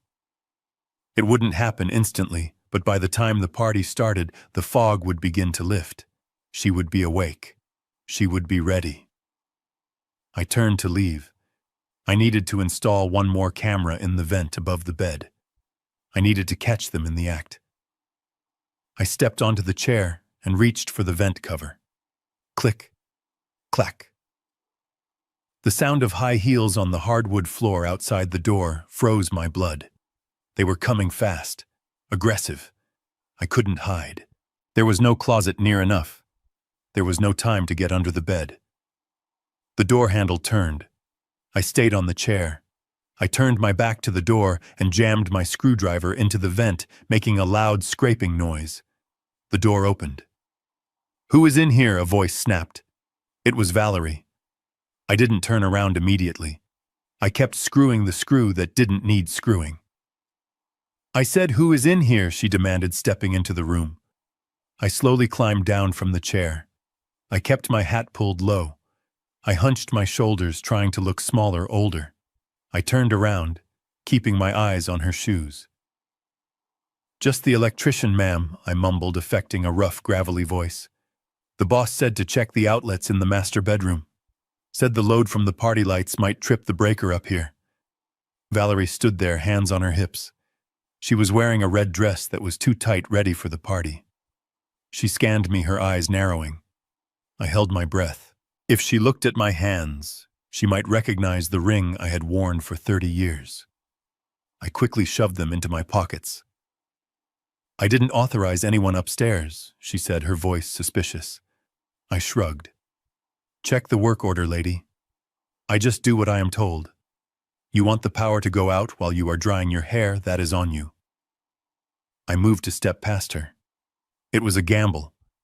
If I acted like I didn't care, like I was just a grumpy old worker who wanted to go home, maybe she wouldn't look too closely. She stepped in front of me, blocking my path. "Wait," she said. My hand tightened around the screwdriver in my pocket. She leaned in, sniffing the air. "You smell like grease." "I work with machines, ma'am," I said. She stared at my face. I could feel her eyes boring into the shadow beneath the brim of my hat. 1 second. 2 seconds. It felt like a lifetime. Then she scoffed. "Well, get out. And take your smell with you. This room is off limits." She stepped aside, dismissing me as if I were a stray dog. "Yes, ma'am," I grunted. I walked past her. I didn't run. I didn't look back. I walked into the hallway and toward the back stairs. I heard her walk into the room. I heard the sound of a drawer opening. Then I heard her voice muttering to herself. "Where is my damn phone?" Ah, there it is. She had come back for her phone. If I had been 10 seconds slower, she would have walked in while I was holding the pills. I reached the bottom of the stairs. Mike and Sal were waiting by the back door. They looked tense. They had seen Valerie come in. "Done," Mike whispered. "Done," I confirmed. We walked out to the van. The sun was high in the sky now. The caterers were laying out white tablecloths. The band was setting up on the stage. We drove out of the gate past the security guard who didn't even look up from his phone. As soon as we were down the road, I pulled the Ziploc bag of pills out of my pocket. I looked at them. The weapon Derek had used to silence my daughter was now in my hands. And back in that room, sitting on that nightstand, was the cure. I looked at the monitor Sal had set up in the back of the van. The screens flickered to life. Camera 1. The ballroom. Crystal clear. Camera 2. The basement. The green lights of the servers blinking in the dark. Camera 3. The bedroom. I saw Valerie sitting on the bed checking her makeup in the mirror. She reached out and moved the pill bottle slightly to the left. She didn't know. I leaned back against the wall of the van and let out a laugh that was half relief, half adrenaline. "The trap is set," I said to the empty road. "Tonight I wasn't just going to a party. I was going to a demolition." Derek wanted a show. He wanted drama. He wanted the spotlight. Well, I was going to give him all of that. I was going to give him a performance that would bring the house down. I checked my watch. 6 hours until the gala. 6 hours until the medicine kicked in. 6 hours until Emily woke up from her nightmare. I closed my eyes. "Hang on, baby. Just hang on. Daddy is coming, and this time I am not leaving until the monsters are gone." I sat in the back of the surveillance van for 48 hours straight. My world had shrunk down to 3 glowing monitors and the smell of stale coffee. My back ached, my eyes burned, and my muscles were coiled tight like rusted springs. But I could not look away. I could not blink. Because on that center screen a miracle was happening in slow motion. For months my daughter Emily had been drowning in a chemical ocean. Derek and his paid-off doctor had kept her submerged, her mind drifting in a fog of sedatives and fear. But for the last 2 days, thanks to a sleight of hand and a bottle of cheap vitamins, the tide was finally going out. I watched her sleep on the second night. It was different. It wasn't the comatose, heavy slumber of the drugged. She was tossing and turning. She was dreaming. And when the morning sun of the gala day cut through the sheer curtains, she didn't just stare at the ceiling. She sat up. I leaned closer to the screen, my breath catching in my throat. She looked at her hands. She flexed her fingers. She touched her face. It was the movement of someone discovering they are alive after a long hibernation. The vacancy was gone from her eyes. The pupils were normal. She looked around the room, not with confusion, but with a sharp, terrified clarity. She remembered. She remembered the dog. She remembered the abuse. And she realized she was trapped. Then she did exactly what I hoped she would do. She reached under her pillow. When I had swapped the pills, I had left a small folded piece of paper inside the pillowcase. It was a risk. If Valerie had found it while changing the sheets, the game would have been over. But Valerie was lazy. She hadn't changed the sheets in days. On the screen, I saw Emily pull out the note. Her hands were trembling. She unfolded it. I knew exactly what it said because I had written it with a shaking hand myself. "Daddy is here. I am watching. Do not let them know you are awake. Keep acting. Tonight, we end this." I saw her read it. I saw her read it again. And then she pressed the paper to her chest and closed her eyes. Her shoulders shook. She was crying. But they weren't tears of despair.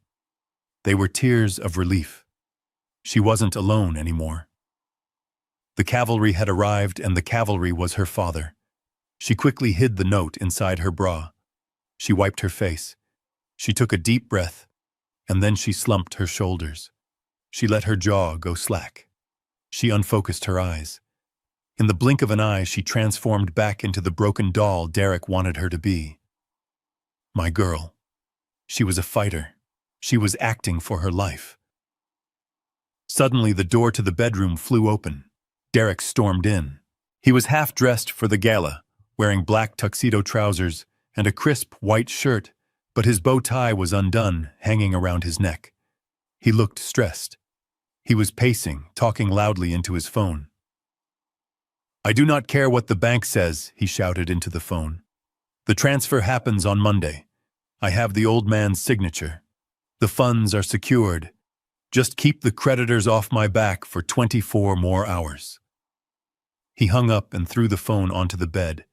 It bounced and landed right next to Emily's leg. She didn't flinch. She stared straight ahead at the wall, maintaining the act. Derek sighed, running a hand through his hair. He walked over to the mirror to adjust his collar. He looked at himself, practicing a smile. It was sickening to watch. He was putting on his mask for the world, getting ready to play the grieving, devoted husband one last time. He turned to look at Emily. "Get up," he barked. "Valerie is coming to get you dressed. And try not to drool on the dress this time. This is a $5,000 gown." Emily didn't move. She didn't answer. She just sat there, staring. But then she made a mistake. A tiny human mistake. As Derek turned away to grab his jacket, Emily's eyes shifted. She looked at him, not past him, at him. And in that split second, the hatred she felt must have broken through the facade. It was a look of pure, concentrated venom. Derek froze. He had seen it in the mirror. He spun around slowly. The air in the room seemed to vanish. He walked back to the bed. He leaned down, his face inches from hers. "What did you look at?" he whispered. Emily stayed silent. She tried to glaze her eyes over again, but it was too late. He had seen the spark. "You are in there, aren't you?" Derek hissed. "The drugs. They are wearing off." He grabbed her chin, his fingers digging into her cheeks.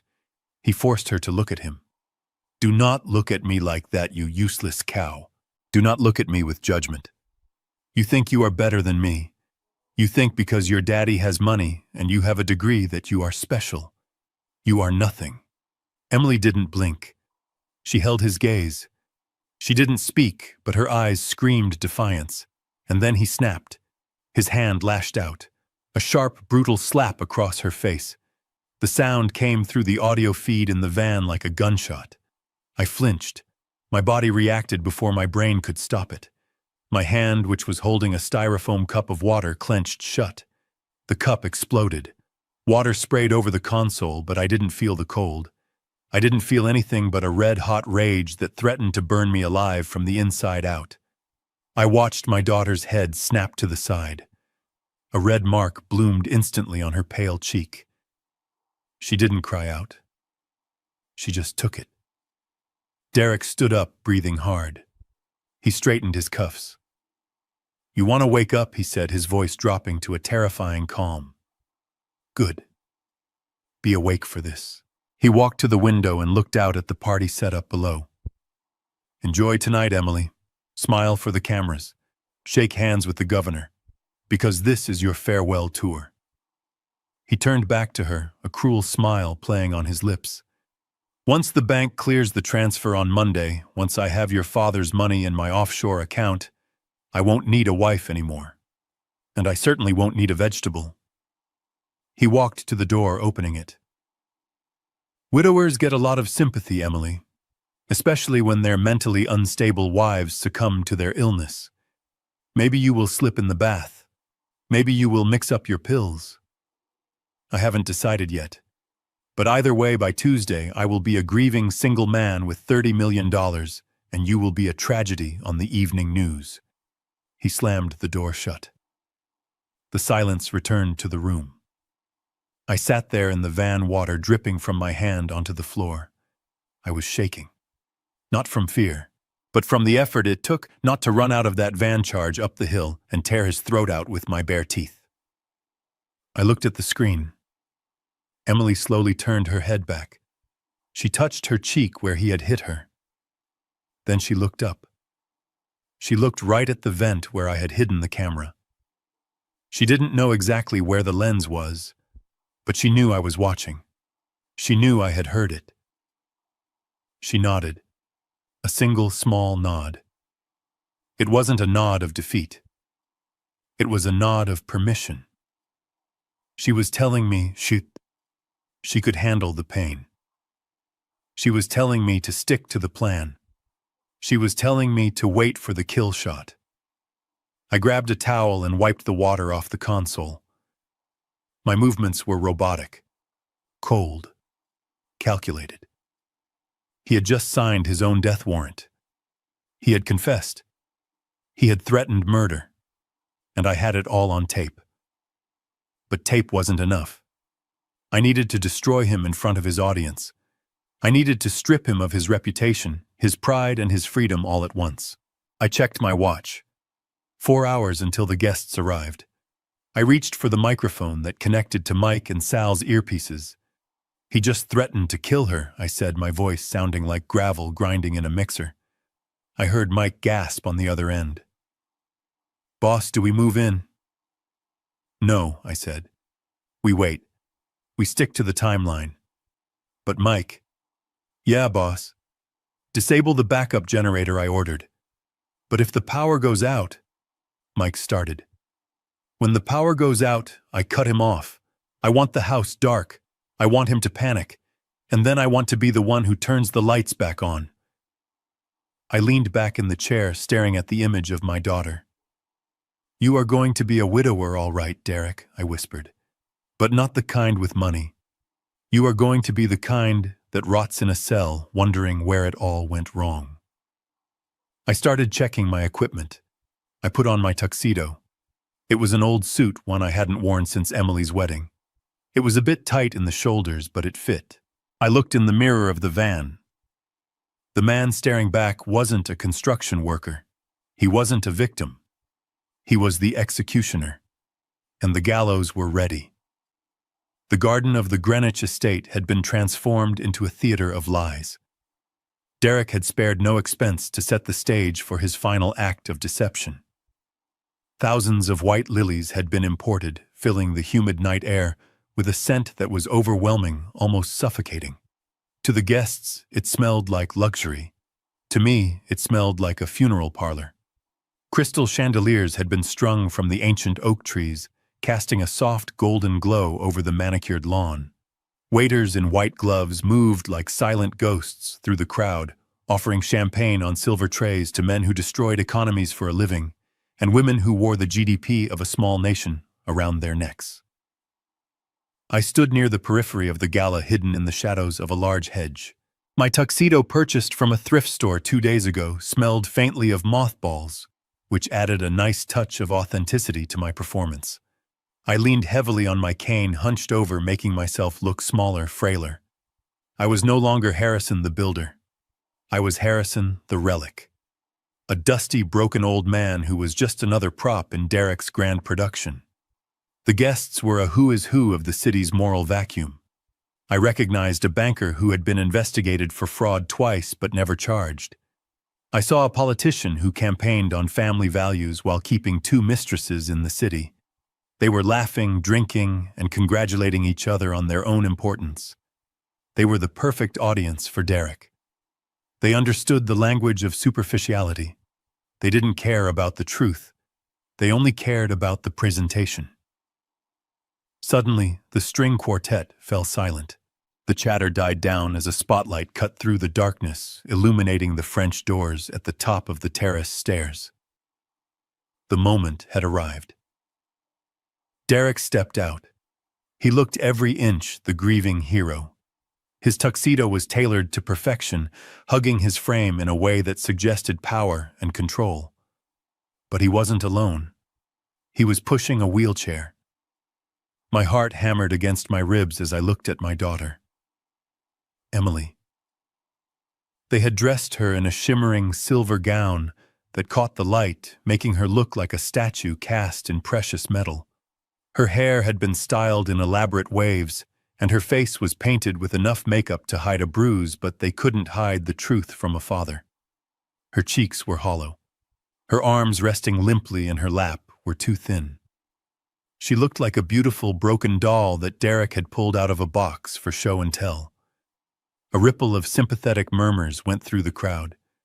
I heard a woman near me whisper, "So tragic." She was so vibrant. Her companion replied, "Derek is a saint for staying with her.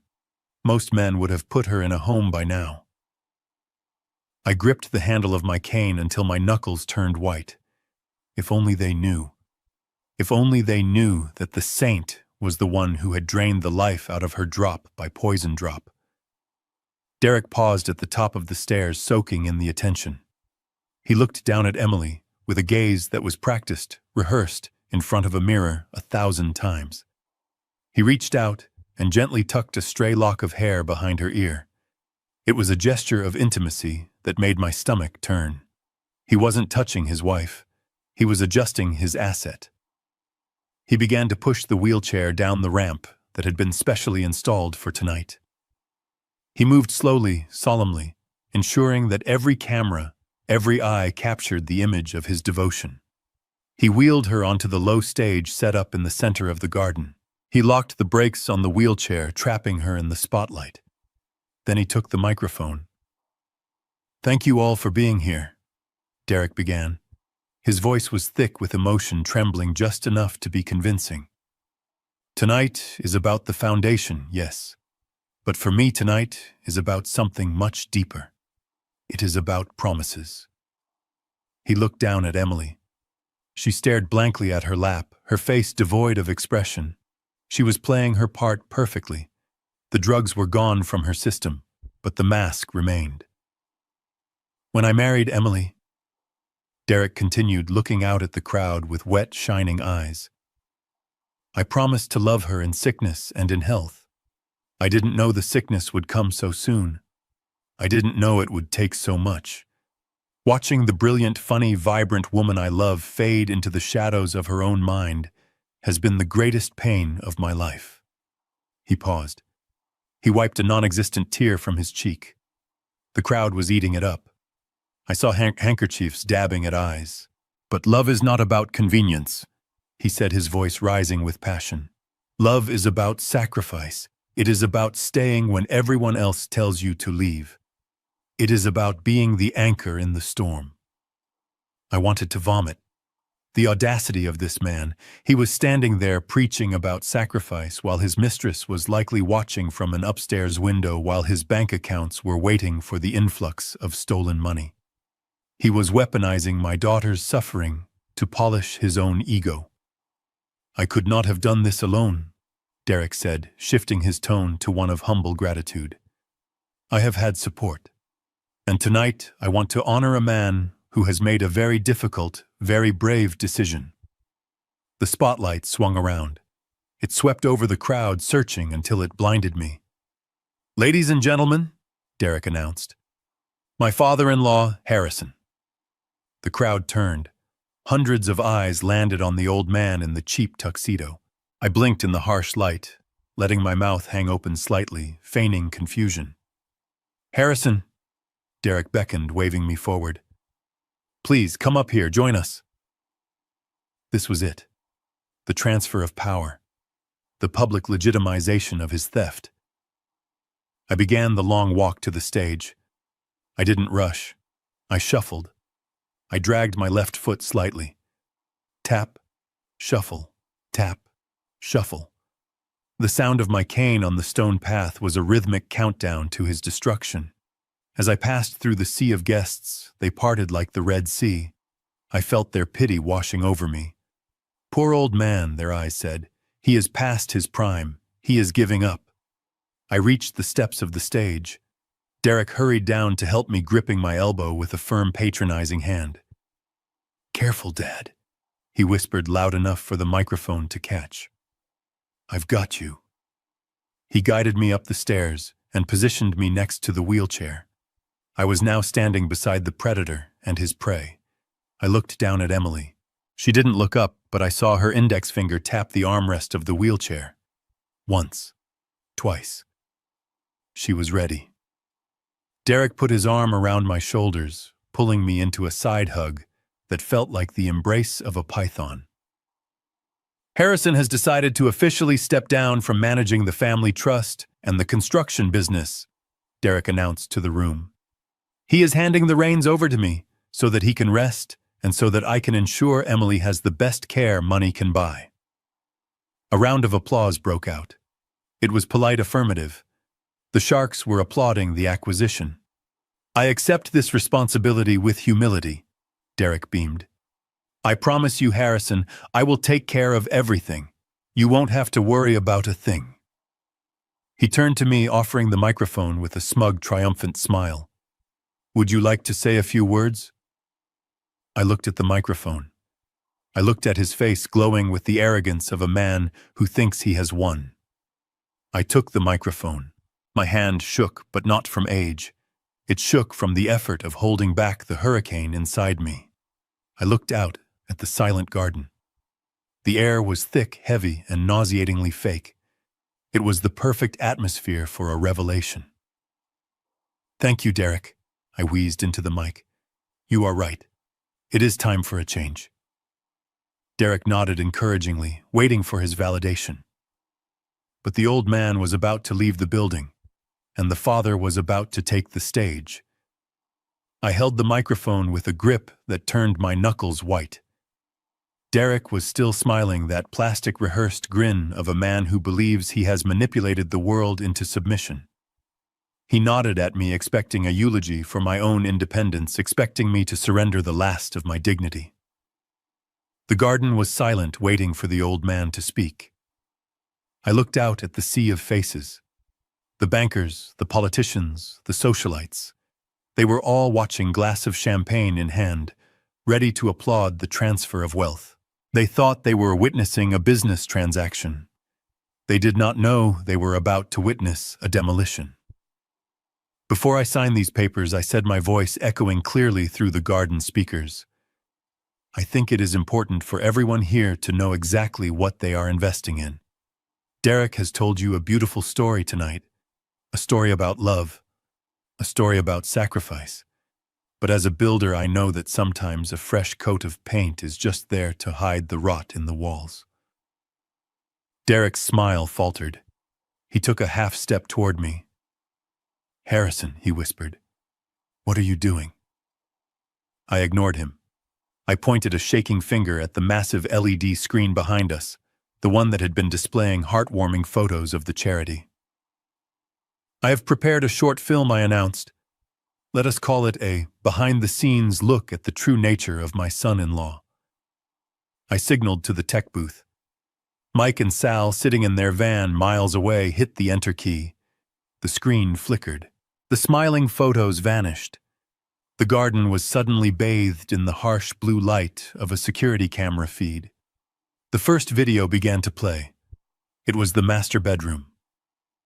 My daughter's sanctuary. The timestamp was from 3 nights ago. The crowd gasped as they saw Derek and Valerie, the nurse, tumbling onto the bed. They were laughing, drunk on expensive wine and cruelty. The audio was crystal clear. "She is such a burden," Derek's voice rang out, filling the garden. "I cannot wait until we dump her in the state facility. I am going to turn this room into a gym." Valerie giggled, tracing a finger down his chest. "And what about the old man?" Derek laughed, a cold, ugly sound. "The old man is a fool. He will sign everything over and then he can drop dead for all I care." The silence in the garden was shattered. A collective murmur of shock rippled through the guests. Derek turned pale.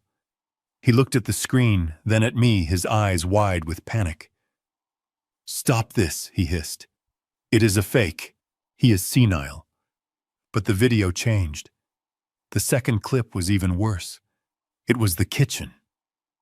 Derek was standing over a bowl of soup. He looked around furtively, then leaned down and spit a thick glob of saliva into the broth. He stirred it in a twisted smile on his face. The camera followed him as he walked into the living room and forced the spoon into Emily's mouth, cooing at her with fake affection. A woman in the front row screamed. The polite facade of the gala crumbled instantly. People were turning away in disgust. The image of their golden boy, their philanthropist spitting into his disabled wife's food, was too visceral, too vile to ignore.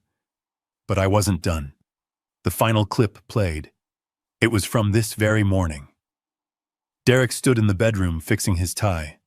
He looked at Emily in the wheelchair. "You are going to be a widower, all right?" Derek's recorded voice sneered. "Maybe you will slip in the bath. Maybe you will mix up your pills. I haven't decided yet. But by Tuesday, I will be a rich, single man." The video froze on his face, twisted in a mask of pure malice. The garden erupted. It wasn't just shock anymore. It was outrage. I heard shouts. Someone yelled for the police.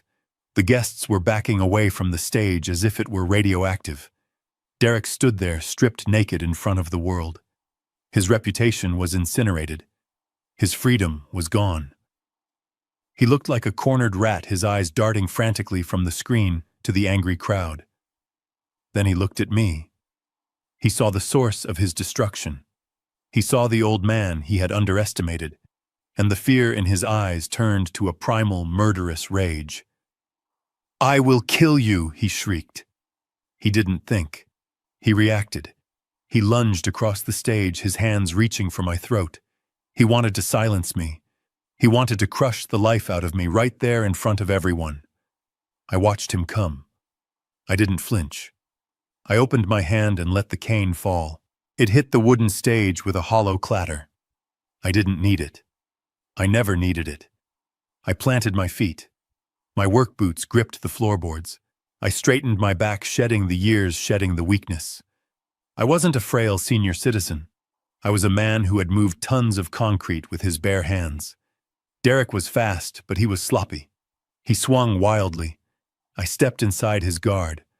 I rotated my hips, driving power up from the ground, through my legs, through my core, and into my right shoulder. I threw an uppercut. It was a punch forged in 40 years of hard labor. It was a bricklayer's punch, solid, unyielding. My fist connected with the point of his jaw. There was a sickening crunch, the sound of bones snapping under pressure. Derek's head snapped back. His feet actually left the ground. A spray of blood and a white tooth flew into the spotlight. He crashed onto the stage floor, flat on his back. He didn't move. He just lay there, wheezing, clutching his shattered face, blood pouring through his fingers onto his pristine tuxedo shirt. The crowd went deathly silent.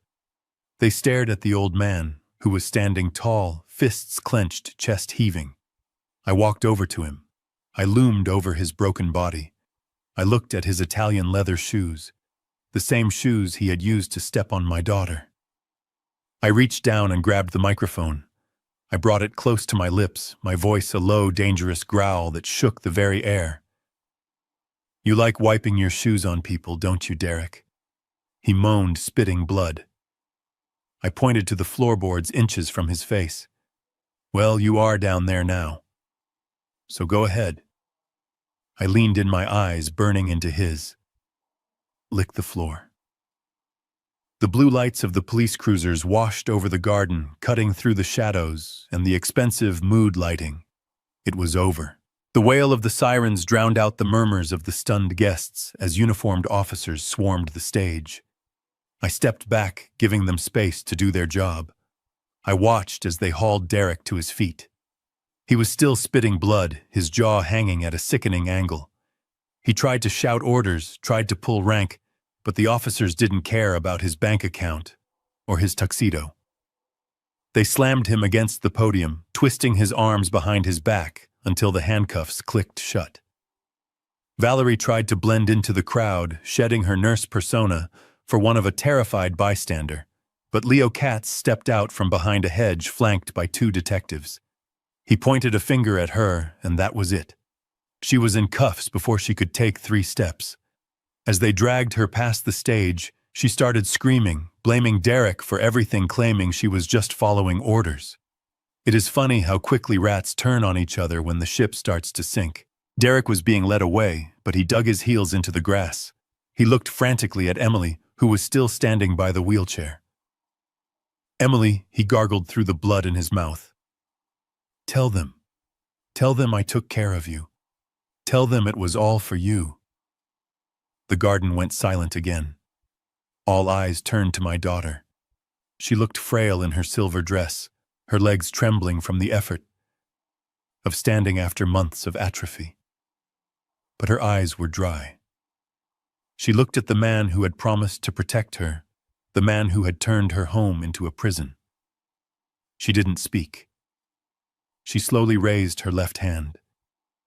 She stared at the diamond ring on her finger, the symbol of their union, the symbol of his ownership. With a deliberate, painful motion, she slid the ring off. She held it up for a moment, letting it catch the light. Then, with a flick of her wrist, she threw it. It wasn't a violent throw. It was dismissive. The ring hit Derek squarely in the middle of his forehead, leaving a small red mark before falling into the dirt at his feet. "I am not your wife," Emily said, her voice quiet but carrying the force of a final judgment. "I am your victim, and today I am your witness."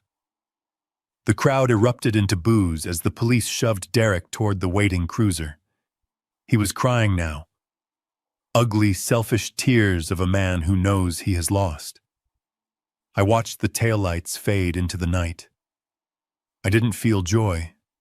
I didn't feel triumph. I just felt a heavy, exhausting relief, like setting down a load of bricks after a 10-mile hike. 6 months later, the smell of wet concrete and sawdust filled the air, a scent that had always meant home to me. I stood on the second-floor scaffolding of a new building in downtown Bridgeport. It wasn't a skyscraper. It was a shelter. The Sarah and Blueberry Center for Women. I watched Emily down below. She was wearing a hard hat and holding a clipboard directing a team of contractors. She had gained weight. Her cheeks were full again, glowing with health. She walked with a slight limp, a permanent reminder of the muscle loss, but she walked with her head high. She wasn't the ghost in the wheelchair anymore. She was the project manager. She was the boss. We didn't just survive Derek. We erased him. The courts were swift. With the video evidence, the financial records Leo uncovered, and the testimony of Martha and Dr. Aris's panicked receptionist, the trial was short. Derek was sentenced to 25 years in federal prison without the possibility of parole. His assets were seized, liquidated, and returned to the trust. Every cent he tried to steal was now pouring into this foundation, building a safe haven for women who had nowhere else to go. I took a sip of coffee from my thermos. It tasted good. It tasted like peace. I looked at my hands. They were still rough. They were still scarred. But they were clean. I had used them to build a life, and when that life was threatened, I used them to defend it. Emily looked up and saw me watching her. She smiled. It was a real smile, one that reached her eyes. She waved, pointing at a section of the wall that needed inspection. I waved back. People often tell you that family is everything. They say blood is thicker than water. They say you have to forgive because they are your kin. They are wrong. Blood is just biology. It is an accident of birth. It doesn't give anyone the right to use you. It doesn't give anyone the right to hurt you. The true bond between people isn't DNA. It is respect. It is the silent agreement that we will protect each other, that we will lift each other up and not step on each other to get ahead. Respect is the river that keeps love alive. And if someone, no matter who they are, tries to dam that river, if they try to poison the water, you have a duty to break the dam. I am Harrison. I am a builder. And I learned that sometimes the most important thing you can build is a boundary. And the most important thing you can tear down is the lie that you have to suffer in silence. I put on my hard hat. There was work to do. The foundation was set, the walls were going up, and for the first time in a long time, the future looked solid as a rock. From this story, we learn that silence is the greatest weapon of an abuser, but it is also their greatest weakness once broken. We often stay in toxic situations because we feel bound by duty, by marriage vows, or by the fear of scandal. But Harrison and Emily showed us that dignity is worth fighting for. Real love protects. It does not control. And the moment you decide to speak up, the moment you decide to stand, you realize that the monster was only powerful because you were on your knees. Never let loyalty to a title, be it husband or father, silence your instinct for survival. If this story resonated with you, if you have ever had to fight for your own freedom against someone you trusted, please hit the like button. Subscribe to the channel for more stories about justice and resilience. And tell me in the comments, have you ever had to cut a toxic family member out of your life to save yourself? I read every single comment. See you in the next video.